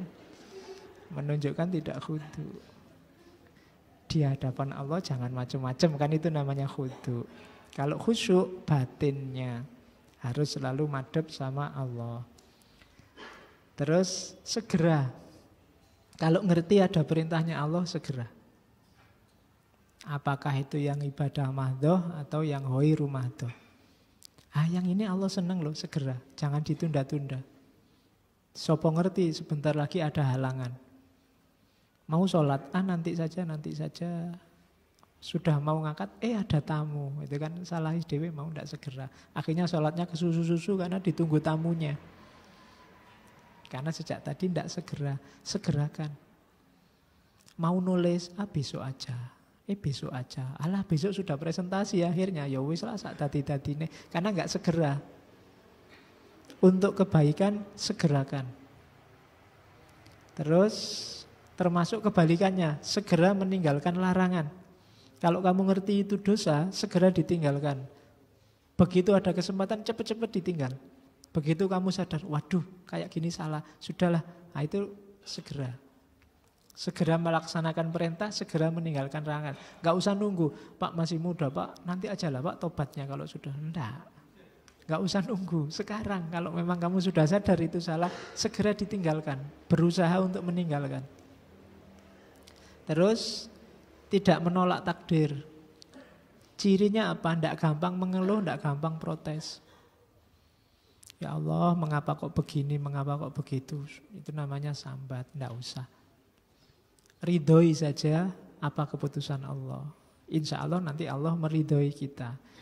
Tidak gampang mengeluh. Kemudian ya senantiasa berzikir dan berfikir. Mulut kita fokus pada Allah, batin dan pikiran kita juga fokus pada Allah. Terus mengutamakan yang hak atas yang batil itu pasti. Terus putus asa dari makhluk. Tidak menggantungkan sisi hidup kita yang manapun pada makhluk. Semuanya kita gantungkan pada Allah. Bahasa lainnya putus asa dari makhluk. Sudahlah, tidak usah minta apapun pada yang selain manusia. Langsung selain Allah, langsung atau tidak langsung. Semuanya mintalah pada Allah. Itu putus asa dari makhluk. Terus risau, selalu malu karena merasa Allah selalu melihat kita. Terus tenang. Kenapa tenang? Karena kita punya Allah. Kalau kita merasa punya Allah, apa sih yang bikin kita galau? Kan tidak ada. Semuanya sudah atas skenarionya Allah kok. Enggak bikin sumpek.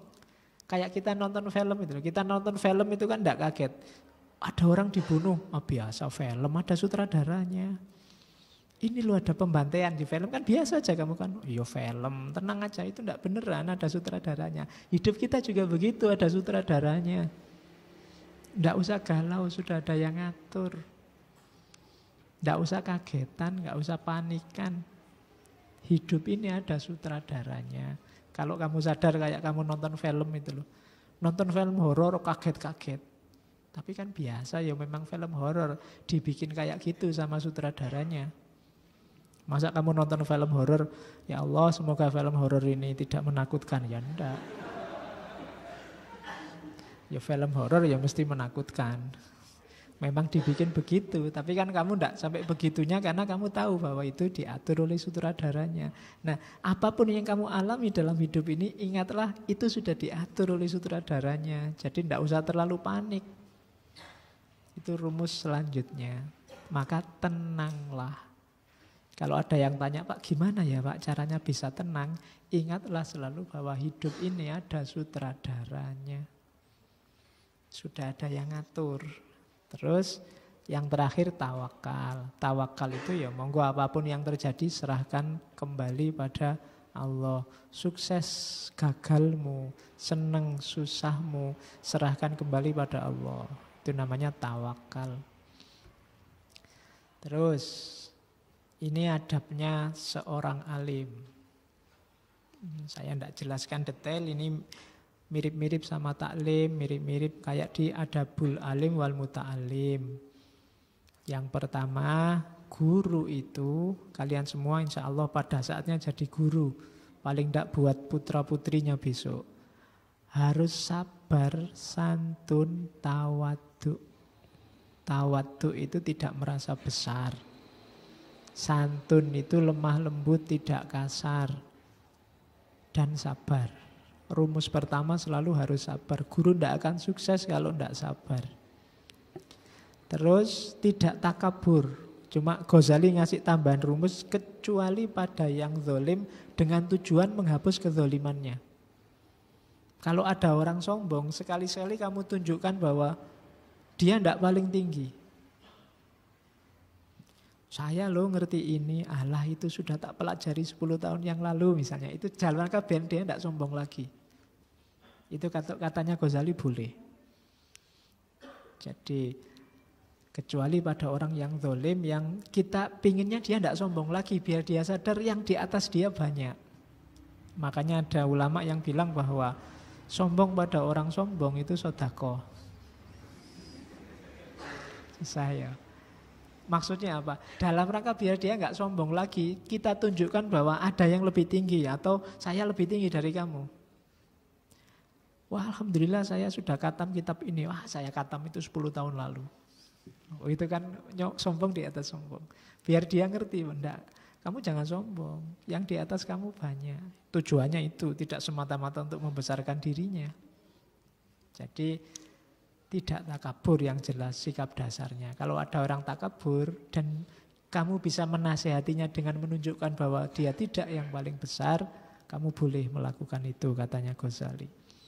Tidak banyak bersenda gurau yang tadi. Menyayangi muridnya. Semuanya ya, nggak pilih kasih. Nggak cuma yang cowok, nggak cuma sama siswinya, tapi siswa juga. Nggak cuma sama mahasiswi, yang mahasiswa juga. Jadi disayangi semuanya.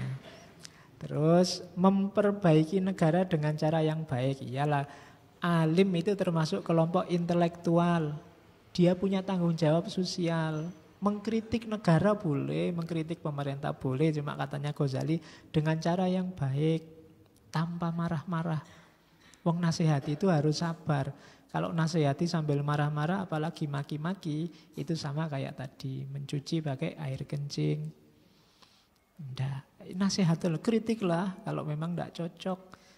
Kalau negara tidak sesuai, kritiklah. Cuma tidak dengan marah-marah.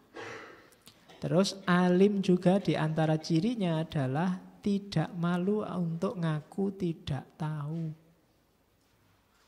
Jadi kalau besok kalian jadi ulama, apalagi jadi ustadz, terus masuk TV, terus kebetulan di TV itu ada acara tanya jawabnya, tidak harus semua pertanyaan kalian jawab. Kalau memang tidak tahu, bilang aja saya tidak tahu. Kalau mau ya saya tak belajar dulu, besok tak jawab. Harus berani begitu. Tidak mentang-mentang kalian ada di TV terus ditanya apa aja dijawab. Terus keliru-keliru tidak apa-apa, yang penting jawab. Oh, itu merusak. Jadi alim itu harus mau untuk bilang tidak tahu kalau memang tidak tahu. Jadi sekarang budaya kalau sudah ustadz itu harus tahu segalanya. Saya tidak tahu rumusnya dari mana. Boleh tidak tahu, tidak apa-apa.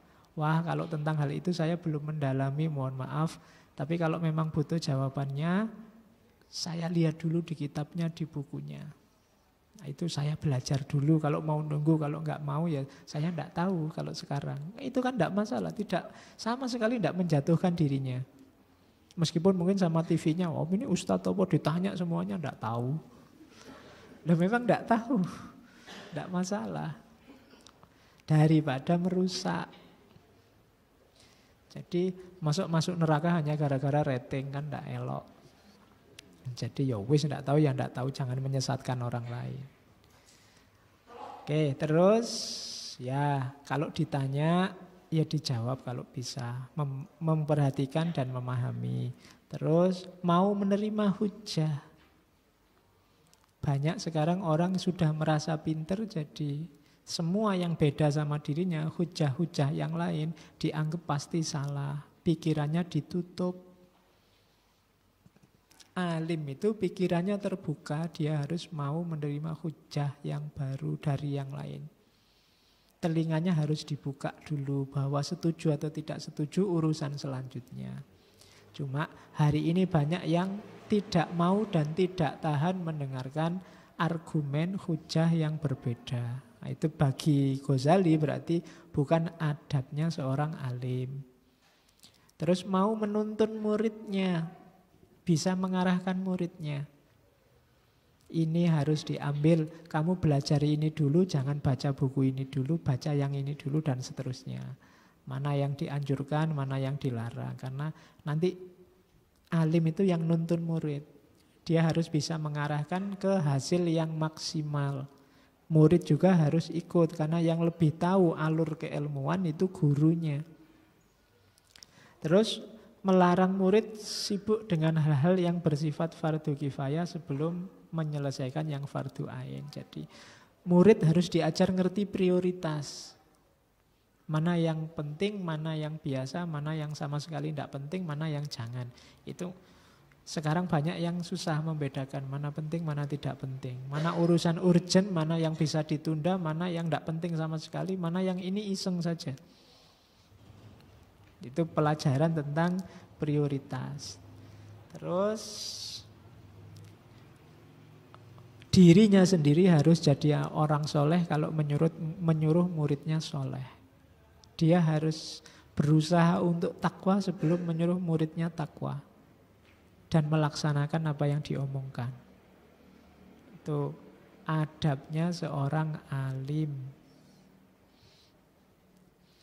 Terus ini murid pada guru, mirip kayak kemarin. Memberi hormat dan salam duluan. Tidak banyak ngobrol, tidak banyak bicara di hadapan guru.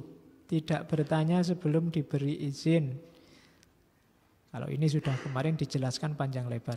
Tidak mengungkapkan sesuatu yang bertentangan dengan ucapan guru. Misalnya dengan berkata pendapat si fulan berbeda dengan pendapatmu. Ini juga katanya Ghazali mbok jangan ngadu gurumu yang lama dengan gurumu yang sekarang. Itu juga sebaiknya dihindari. Atau ngadu ulama yang lain kamu adu dengan gurumu yang sekarang. Kok katanya Ustadz Anu kok begini Pak? Beda sama Bapak. Bapak ngerti enggak sih? Oh, itu. Ya, jangan. Nanti gurumu marah. Bapak ini baca buku enggak? Saya baca kok enggak begitu. Itu enggak. Jadi jangan mengadu gurumu dengan guru yang lain. Nadanya harus selalu nada tawadhu. Pak, saya baca buku kayak gini. Seperti apa ya Pak duduk persoalannya yang sebenarnya kan gitu. Lebih tawadhu, tidak harus nadanya konfrontatif. Terus tidak memamerkan pendapatnya sehingga menjatuhkan kehormatan gurunya. Kan mungkin gurumu tidak nambah-nambah bacaannya, kamu bacaanmu banyak. Atau kamu ikut acara macam-macam, seminar internasional, seminar nasional macam-macam. Di kelas gurumu yang sudah sepuh itu ya bahasanya itu aja sejak dulu. Nah itu terus kamu angkat tangan, Pak, Bapak kok masih itu aja yang diomongkan. Sekarang kan isunya sudah ini Pak, itu memamerkan kepandaianmu di hadapannya. Zaman saya kuliah dulu malah ada dosen yang kalau ngajar cuma dikte, pegang buku didikte itu. Nah, teman saya yang rada usil angkat tangan, Pak daripada Bapak capek baca, saya bacain aja Pak. Ya. Ada yang gitu dulu, ada yang lebih usil lagi. Itu kan dulu pakai buku tulis, buku catatannya. Nah, dari mejanya beliau diambil buku catatannya. Nah, dosennya bingung, buku catatanku di mana? Akhirnya kuliahnya libur. Karena buku catatannya hilang. Iya, zaman dulu usil karena saya jurusannya filsafat, jadi anaknya aneh-aneh. Ya, zaman saya ada loh, pas Jumatan itu khotibnya diinterupsi. Ya, saya enggak tahu punya teman sampai kayak gitu ya. Khotibnya kan lama itu. Jamaahnya gelisah, sudah mau jam 1 ini khotib enggak selesai-selesai. Dia angkat tangan, interupsi khotib. Luar biasa. Jadi duduknya sebelah aku lagi, semua ngadep ke sini akhirnya. Jadi kan kadang-kadang khotib kan gitu, enggak sadar jamaah macam-macam. Dia pemberani jadi ngadep itu. Ada yang lebih khas lagi, duduknya paling depan. Begitu khotibnya lama, dia berdiri, sajadahnya diambil, dikebut, set, terus balik badan, suwi. Jadi ya. Terus keluar dia dari masjid. Oke, ya. Jadi kalian tidak ada apa-apanya kalau sama yang kayak gitu. Oke, terus itu gaya-gayanya murid ya. Terus tidak bertanya pada teman duduk gurunya. Misalnya gurumu sedang duduk sama guru-guru yang lain.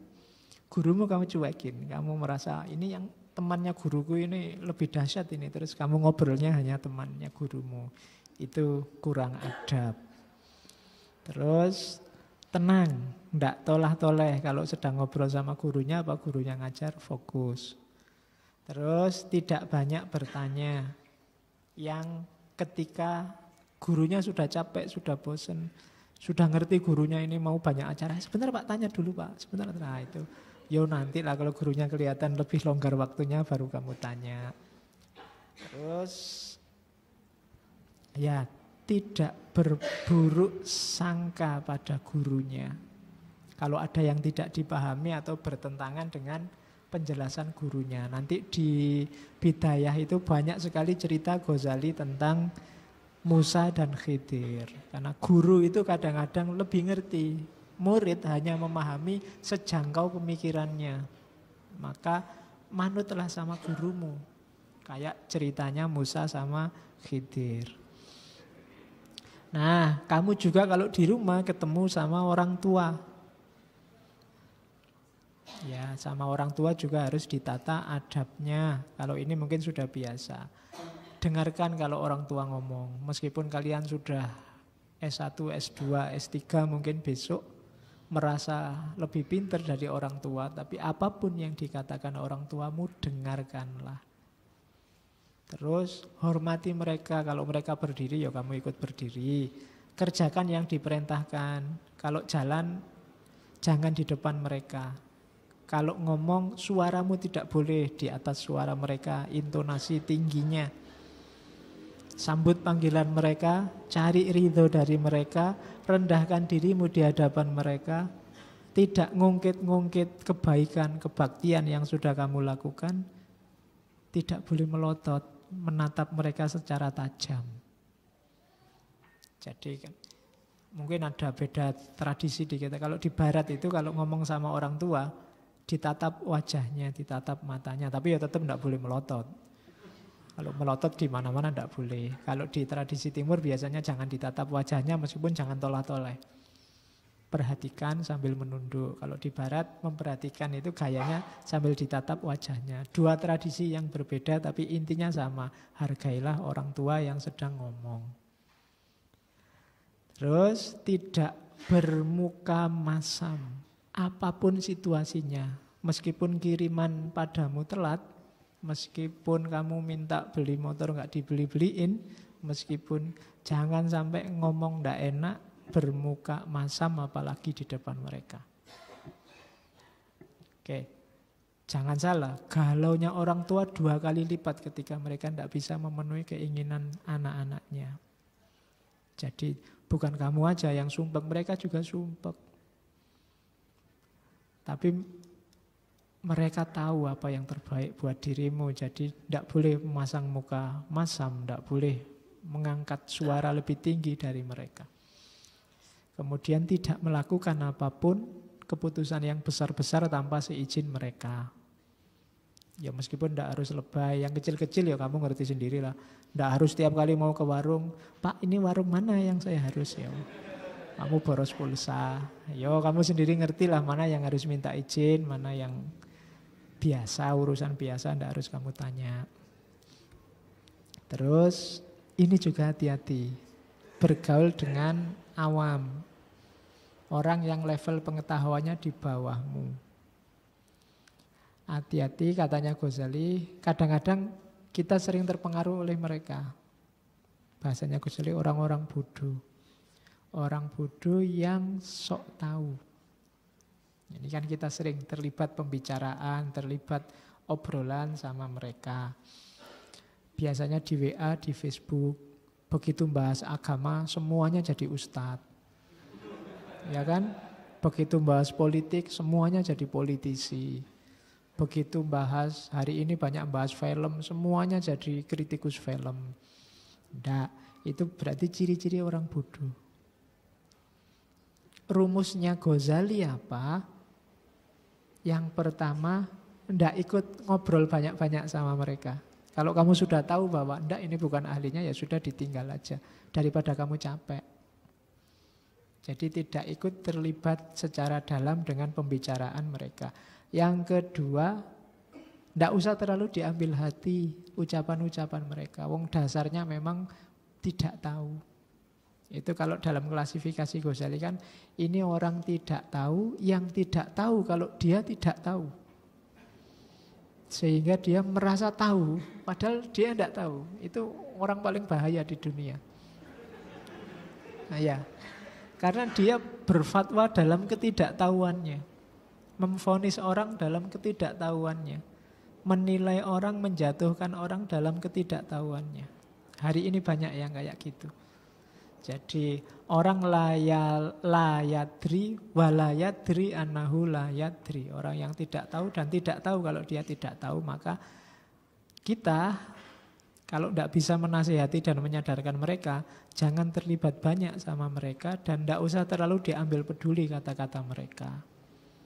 Terus tidak usah terlalu diambil hati kata-kata buruk mereka. Terus jangan sering-sering ketemu. Apakah langsung ataukah tidak langsung, mungkin lewat komen-komenmu di WA, di Facebook, tidak usah sering-sering lah, biarin aja lah kalau mereka pengen banyak omong. Terus kalau bisa ingatkan perbuatan mereka, cuma secara lemah lembut. Kalau sudah diskusinya tidak karu-karuan, yang nggak ngerti semua ngomong, ya ayo kita belajar lagi semuanya, siapa tahu nanti nemu yang benar atau kita tanya, nyari bahan yang lebih benar dan seterusnya. Secara lemah lembut. Jangan dikasari, karena biasanya orang dikasari itu tidak jadi sadar. Terus memberikan nasihat kalau ada harapan nasihat itu. Ada orang yang dikasih nasihat sudah tidak ada harapan lagi untuk dikasih nasihat. Maka jangan capek-capek ngasih nasihat, tiwas kamu mangkel. Kalau kamu mangkel, sakit hati, akhirnya defisit, kamu rugi secara batin. Mungkin level spiritualmu turun karena kamu marah-marah, kamu kecewa, kamu balas maki-maki mereka, eman-eman. Kalau memang ada kemungkinan dinasehati, ayo dinasehati, watawasau bil haq, watawasau bis sober. Kalau tidak, ya monggo mereka jalan. Atau kamu merasa tidak mampu, Pak, saya nasehati mereka, sudah keras kepala kayak gitu, ya sudah. Tidak usah dinasehati daripada kamu mangkel sakit hati. Nah, itu rumusnya Ghazali. Maka tadi yang saya bilang ini praktis sifatnya. Kenapa kamu jangan banyak bergaul sama mereka? Karena bisa berpengaruh dalam hidupmu. diskusi sama orang-orang tidak pinter, itu lama-lama kamu ketularan tidak pinter. Karena cara berpikir mereka bisa masuk ke dalam koleksi cara berpikirmu, saya bilang tadi. Ada di kepalamu, jadi referensimu. Nah, terus ini sebenarnya cara milih teman. Kalau Ghazali coba dilihat dulu, ada 3 tipe manusia. Ada tipe makanan, ada tipe obat, ada tipe penyakit. Tipe makanan ini orang yang selalu dibutuhkan. Jadilah orang kayak makanan. Tidak pernah orang tidak butuh makanan. Bahkan sehari butuh 3 kali. Ada yang dibutuhkan tapi tidak selalu, kadang-kadang. Ini tipe obat. Kalau terlalu banyak sama orang ini bahaya juga, overdosis. Ya, sekali-sekali aja. Itu tipe obat. Mungkin kamu punya teman yang tipe obat. Lama tidak ketemu, kangen, sudah ketemu ya sudah. Kalau terus-terusan sama dia rusak. Nah, tipe obat. Ada tipe penyakit. Kalau tipe penyakit itu mending tidak usah deh. Kalau kebetulan kamu punya, itu ujian bagimu. Penyakit itu kan datang padamu sebagai ujian. Silahkan dikelola yang baik. Kalau pas kamu punya teman tipenya penyakit. Usahakan dirimu jadi tipe makanan, jangan sampai kamu ada di tipe penyakit. Semua orang menghindari kalau penyakit. Kalau kebetulan punya teman penyakit itu kan dapat musibah. Nah, cara berpikirnya kayak kamu menghadapi musibah, itu ujian dari Allah. Jadi kalau ada temanmu bilang kamu itu ujian buatku, berarti itu kamu tipe penyakit. Kalau obat itu butuh sekali-sekali. Kalau pas ada tugas dari dosen, aku butuh kamu karena kamu yang bisa bikinin.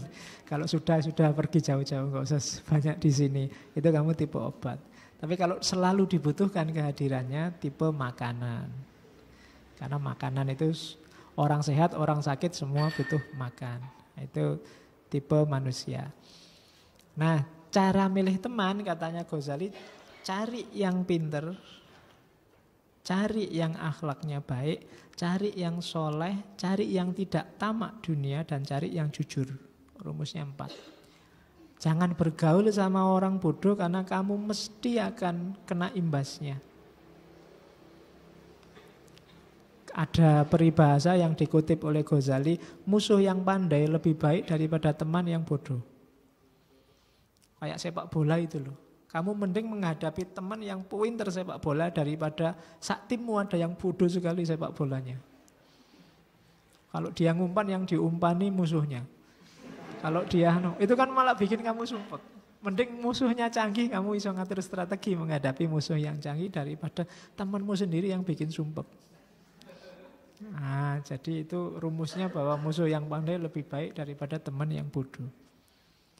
Ya nanti kamu silahkan direnungi sendiri, contohnya banyak. Bagaimana mending kamu punya rival yang cerdik luar biasa daripada punya teman yang ya tell-me-nya luar biasa. Disuruh ke utara dia ke selatan, disuruh menunduk dia mendongak, disuruh, nah, itu susah jawab. Jadi cari teman yang pandai lebih enak. Akhlaknya yang baik itu pasti, karena ada pengaruh. Cari yang soleh. Kenapa harus soleh Pak? Karena kalau kamu punya teman yang fasik katanya Ghazali, meskipun kamu tidak ikut melakukan kefasikan, tapi selalu menyaksikan kefasikan dan kemaksiatan akan membuatmu toleran dan meremehkan maksiat.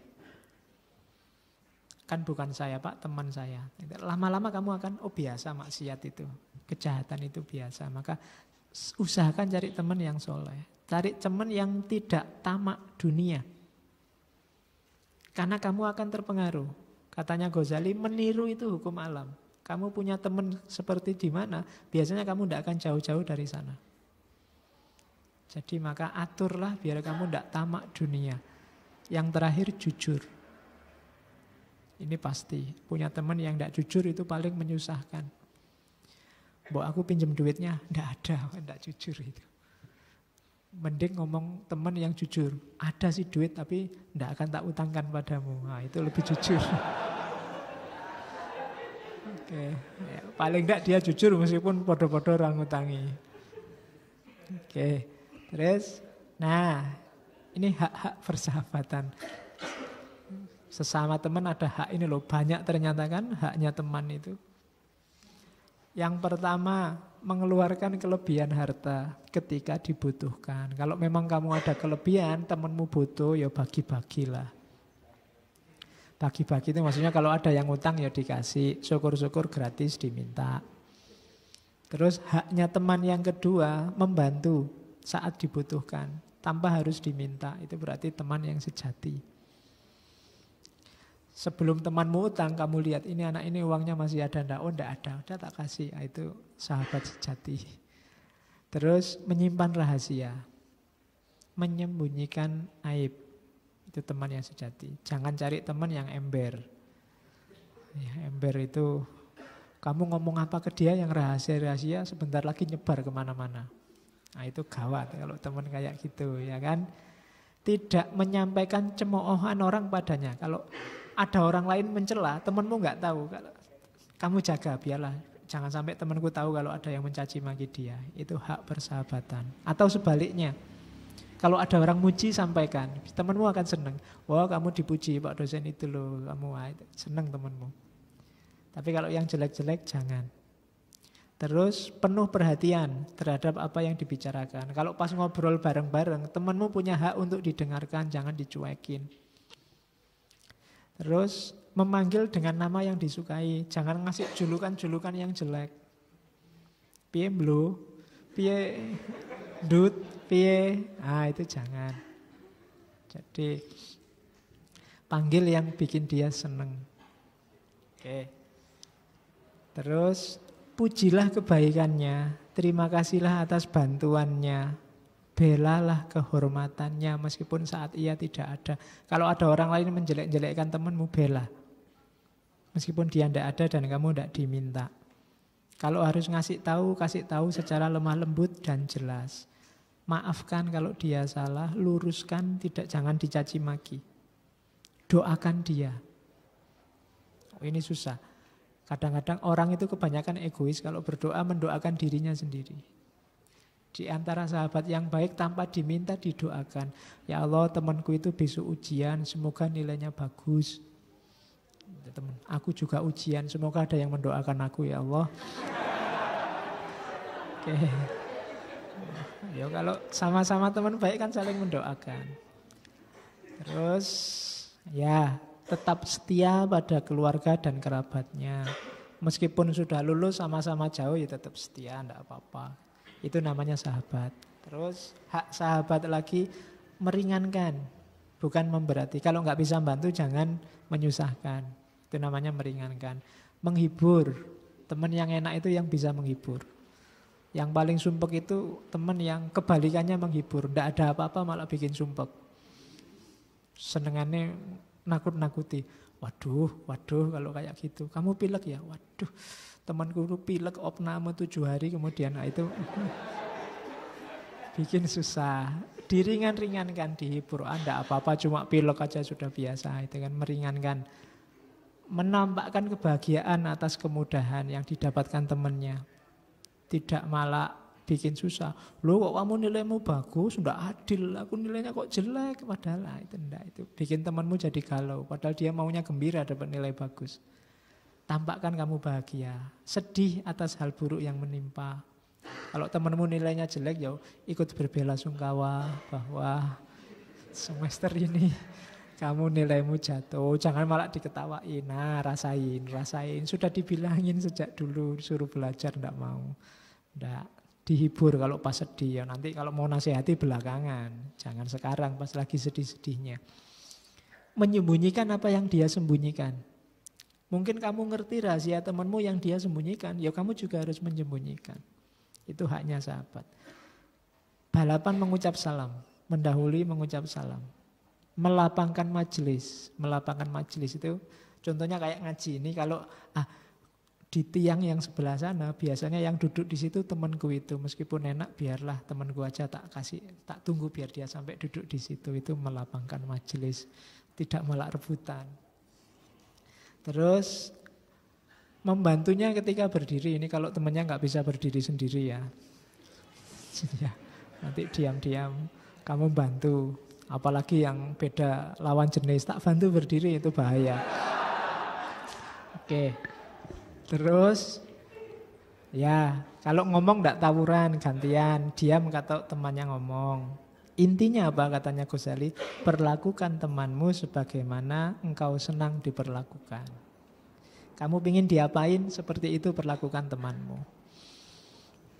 Oke, terakhir, ini kalimat terakhir. Tadi kan di awal Ghazali bilang, introspeksilah, coba tanya dirimu. Bagian akhir dia ngomong, jika engkau merasa berat dalam melakukan berbagai pelajaran di atas, lalu mengingkarinya, dan engkau berkata pada dirimu sendiri, jadi setelah tadi kita lihat apa saran Ghazali, adab apa saja yang harus dilakukan, terus kita ngomong begini katanya Ghazali, apa gunanya sih teori-teori tadi, ilmu tersebut dalam forum para ulama? Apa gunanya dalam seminar-seminar, dalam kajian-kajian, diskusi-diskusi elit intelektual, gunanya apa? Kapan pengetahuan tersebut bisa membuat kita mengalahkan para rival dan para rekan? Ilmu tadi bisa nggak dipakai gaya untuk menaklukkan rival-rival intelektual kita? Bagaimana ia bisa menaikkan kedudukan kita dalam pemerintahan? Bagaimana mungkin ia bisa menyebabkan kita memperoleh harta, jabatan, ahli wakaf, hakim, dan seterusnya? Intinya, apa sih pentingnya ilmu tadi? Apa bikin kita, bisa nggak bikin kita jabatannya tinggi, bikin kita menang kalau debat, bikin kita terkenal, bikin kita dihargai oleh pemerintah? Katanya Ghazali, kalau kita malah tanya seperti itu, maka sadarilah bahwa setan telah menjerumuskanmu dan telah membuatmu lupa terhadap tempat kembalimu. Orientasinya berarti cuma dunia. Karena itu ya sudah, tinggallah buku ini, maka itu carilah setan yang sejenis denganmu. Untuk mengajarkan apa yang engkau sangka bermanfaat dan bisa mengantarkanmu memperoleh keinginanmu. Kalau tujuanmu hanya harta, tujuanmu hanya jabatan, tujuanmu hanya kemenangan atas rival-rivalmu, dan tujuanmu hanya kemasyhuranmu sebagai orang pinter, ya sudah, tinggal saja kitab ini, cari setan yang cocok untukmu. Kan itu bahasa kasarnya Ghazali. Kalau kamu anggap ini ilmu ndeso Pak, ilmu rendah, ilmu yang kelas tinggi dikit gitu loh Pak, masa ini kan kayak ngajari anak kecil. Masalahnya bukan kecil atau tidak, kamu bisa ndak mau ndak menjalankan ini. Kalau menurutmu ini ndak penting sama sekali, ndak ada harganya sama sekali, ya monggo kamu cari setan yang lain, yang lebih cocok. Nah itu sindirannya Ghazali. Oke, alhamdulillah bidayatul hidayah. Bagi yang ingin dapat hidayah, telusurilah kitab ini dan jemputlah hidayah itu. Mumpung ini tanggal 1 tahun baru, resolusinya kita mulai detik ini, mari kita kejar hidayah, termasuk melalui jalur filsafat. Oke, saya kira itu. Minggu depan kita lanjutkan ke isu yang lebih spesifik, adabul ikhtilaf, etika beda pendapat. Kurang lebihnya mohon maaf. Wallahul muwafiq, wallahu a'lam bissawab. Wassalamualaikum warahmatullahi wabarakatuh.